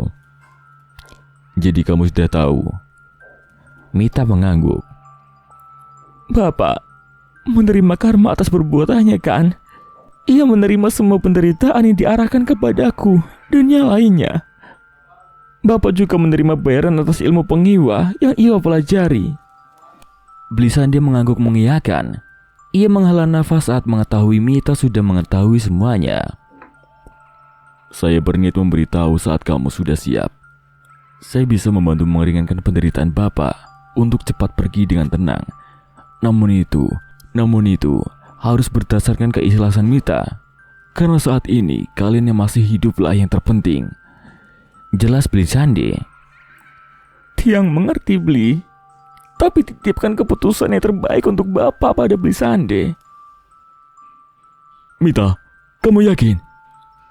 Mita mengangguk dengan mantap. Ia yakin penderitaan yang ia alami tidak sesakit apa yang dirasakan oleh Rala. Pak Nek, seandainya Bapak dan Memek masih memiliki peninggalan harta, tolong gunakan seluruhnya untuk menyempurnakan kepergian Rala dan Memeknya. Juga Menik dan keluarga kita yang telah pergi. Walau tidak meninggal dengan sempurna, Mita ingin seluruh jasad mereka diaben dengan semestinya. Kamu yakin? Mita mengangguk dengan mantap. Malam itu adalah kali terakhir mendapatkan teror yang berasal dari dendam Rala. Aku menanyakan pada Beli Sandi bahwa Mita juga sudah menelan air cetek dari tubuh Rala. Namun menurutnya seluruh kutukan yang Rala terima sepenuhnya diterima oleh ayahnya. Mengenai sosok Balian pengiwa yang membantu Rala, Beli Wajah menemuinya dan menjelaskan tentang niatan Mita. Mereka sempat bersitegang, bahkan sempat ingin beradu ilmu. Untungnya Beli Wajah bisa menenangkannya, walau dengan sedikit ancaman. Persiapan upacara ngaben cukup panjang. Beruntung ada kenalan Beli Sandi yang mau membeli harta peninggalan keluarga Mita dan mendanai upacara ngaben sesuai permintaan Mita. Sayangnya, kami tidak bisa hadir di sana. Aku dan Asra harus kembali ke kampus dan meninggalkan Mita di tanah kelahirannya. Namun, ia berjanji setelah selesai menunaikan kewajiban kepada keluarganya, ia akan kembali ke ibu kota dan melanjutkan pendidikannya. Aku dan Asra menyampaikan permasalahan yang dialami Mita pada pengurus kampus agar setidaknya Mita mendapatkan izin untuk melanjutkan semesternya. Beruntung prestasi Mita juga menjadi pertimbangan dan pihak kampus masih mau mengerti. Malam ini, aku menghabiskan waktu di warung roti bakar bersama Asra. Cukup aneh tidak ada seorang Mita yang mengajak rebutan mengambil sisi tengah yang merupakan bagian terenak dari roti bakar ini. Besok masuk apa, Asra? Pagi gua. Lu? Sama. Udah nelpon Mita? Terakhir 2 hari yang lalu. Habis itu belum lagi. Balas pesannya juga jarang-jarang. Mungkin masih sibuk dia. Ya setidaknya Mita masih memberi kabar. Terakhir Mita memberi kabar masih ingin di sana untuk melakukan bakti kepada keluarga-keluarganya yang telah tiada dan mencari ketenangan dengan tuntunan beli sande. Kalau 2 minggu lagi Mita nggak balik, kita susul gimana? Boleh tuh, Indra. Sepi banget nggak ada dia. Hari-hari tanpa Mita memang tidak lengkap, tapi kami sangat yakin bahwa saat waktunya tiba, dia akan kembali bersama kami dan merusuh kembali di kos yang mempertemukan kami. Suara telepon genggam berbunyi di tengah lamunanku menunjukkan sebuah pesan yang muncul di layarnya. Gua sampai bandara jam 4 ya. Tiba-tiba terlihat sebuah pesan saat sedang asik menikmati siang di akhir pekan yang tidak seharusnya diisi dengan kesibukan. Tidak lama kemudian, suara ketukan pintu terdengar dengan buru-buru. Indra, dapat pesan dari Mita nggak? Aku segera membukakan pintu dan mengiyakan ucapannya. Anjir si Mita, lama nggak ada kabar terus ngasih tahu mendadak. Ya udah, cepetan siap-siap. Dari sini ke bandara lumayan lama loh. Kami pun segera bersiap untuk menaiki motor Asra. Tunggu, Sra. Kalau kita naik motor, Mita taruh di mana ya? Lah ya si goblok, cari taksi lah. Asra pun segera memarkirkan motornya dan bergegas ke jalan utama dekat kos mencari taksi yang memang cukup sering lewat di jalan ini. Bang, ke bandara ya bang? Ucap Asra memberi petunjuk pada abang taksi yang mengangkut kami.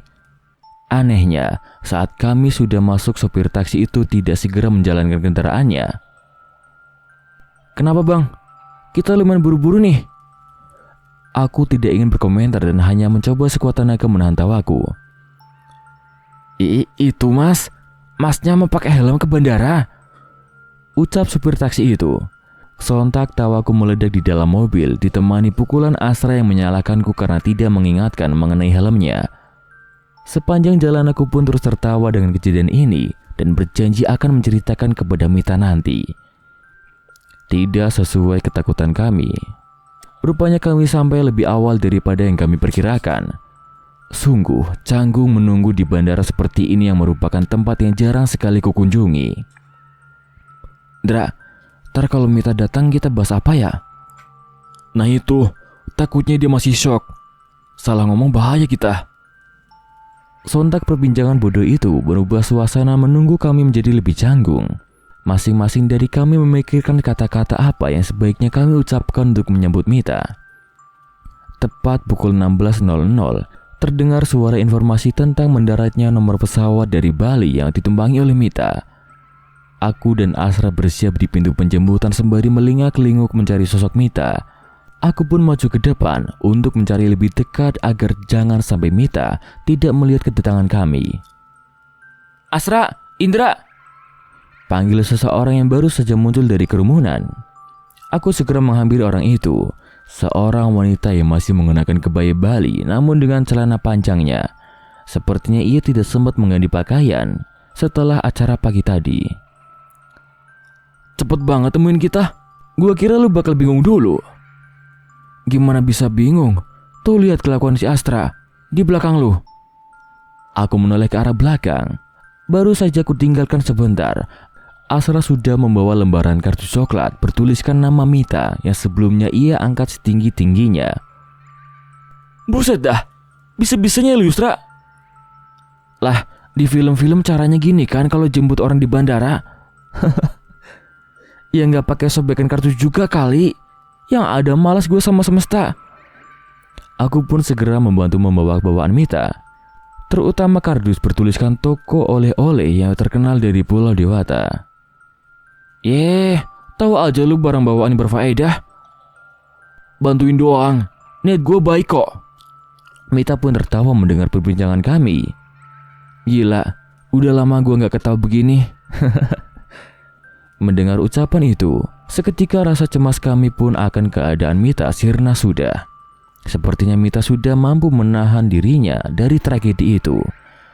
Aku dan Asra bertatapan memberi isyarat untuk tidak membahas tentang kejadian sebelumnya. Ayo cepetan, jangan lama-lama. Masih banyak yang harus dikerjain. List gue banyak nih. Cie, datang-datang udah sok sibuk aja. Kerjaan apaan sih? Makan sayur di warung Bu Martini, nongkrong sama kalian di roti bakar, bayar utang ke ibu kos. Banyak deh pokoknya. Ucap Mita yang segera menarik tangan kami berdua untuk berjalan lebih cepat. Ya, itulah sepenggal kisah tentang kami bertiga. Bukan, sebenarnya tentang Mita dan sedikit cerita tentang kami. Aku pun tidak pernah menyangka bahwa Pulau Dewata yang merupakan surga bagi sebagian orang ternyata membawa kisah kelam untuk kami. Namun, kami tetap yakin suatu saat kami akan kembali ke pulau itu bertiga untuk menikmati keindahan dan pesona alamnya yang pasti tidak akan dapat kami lupakan.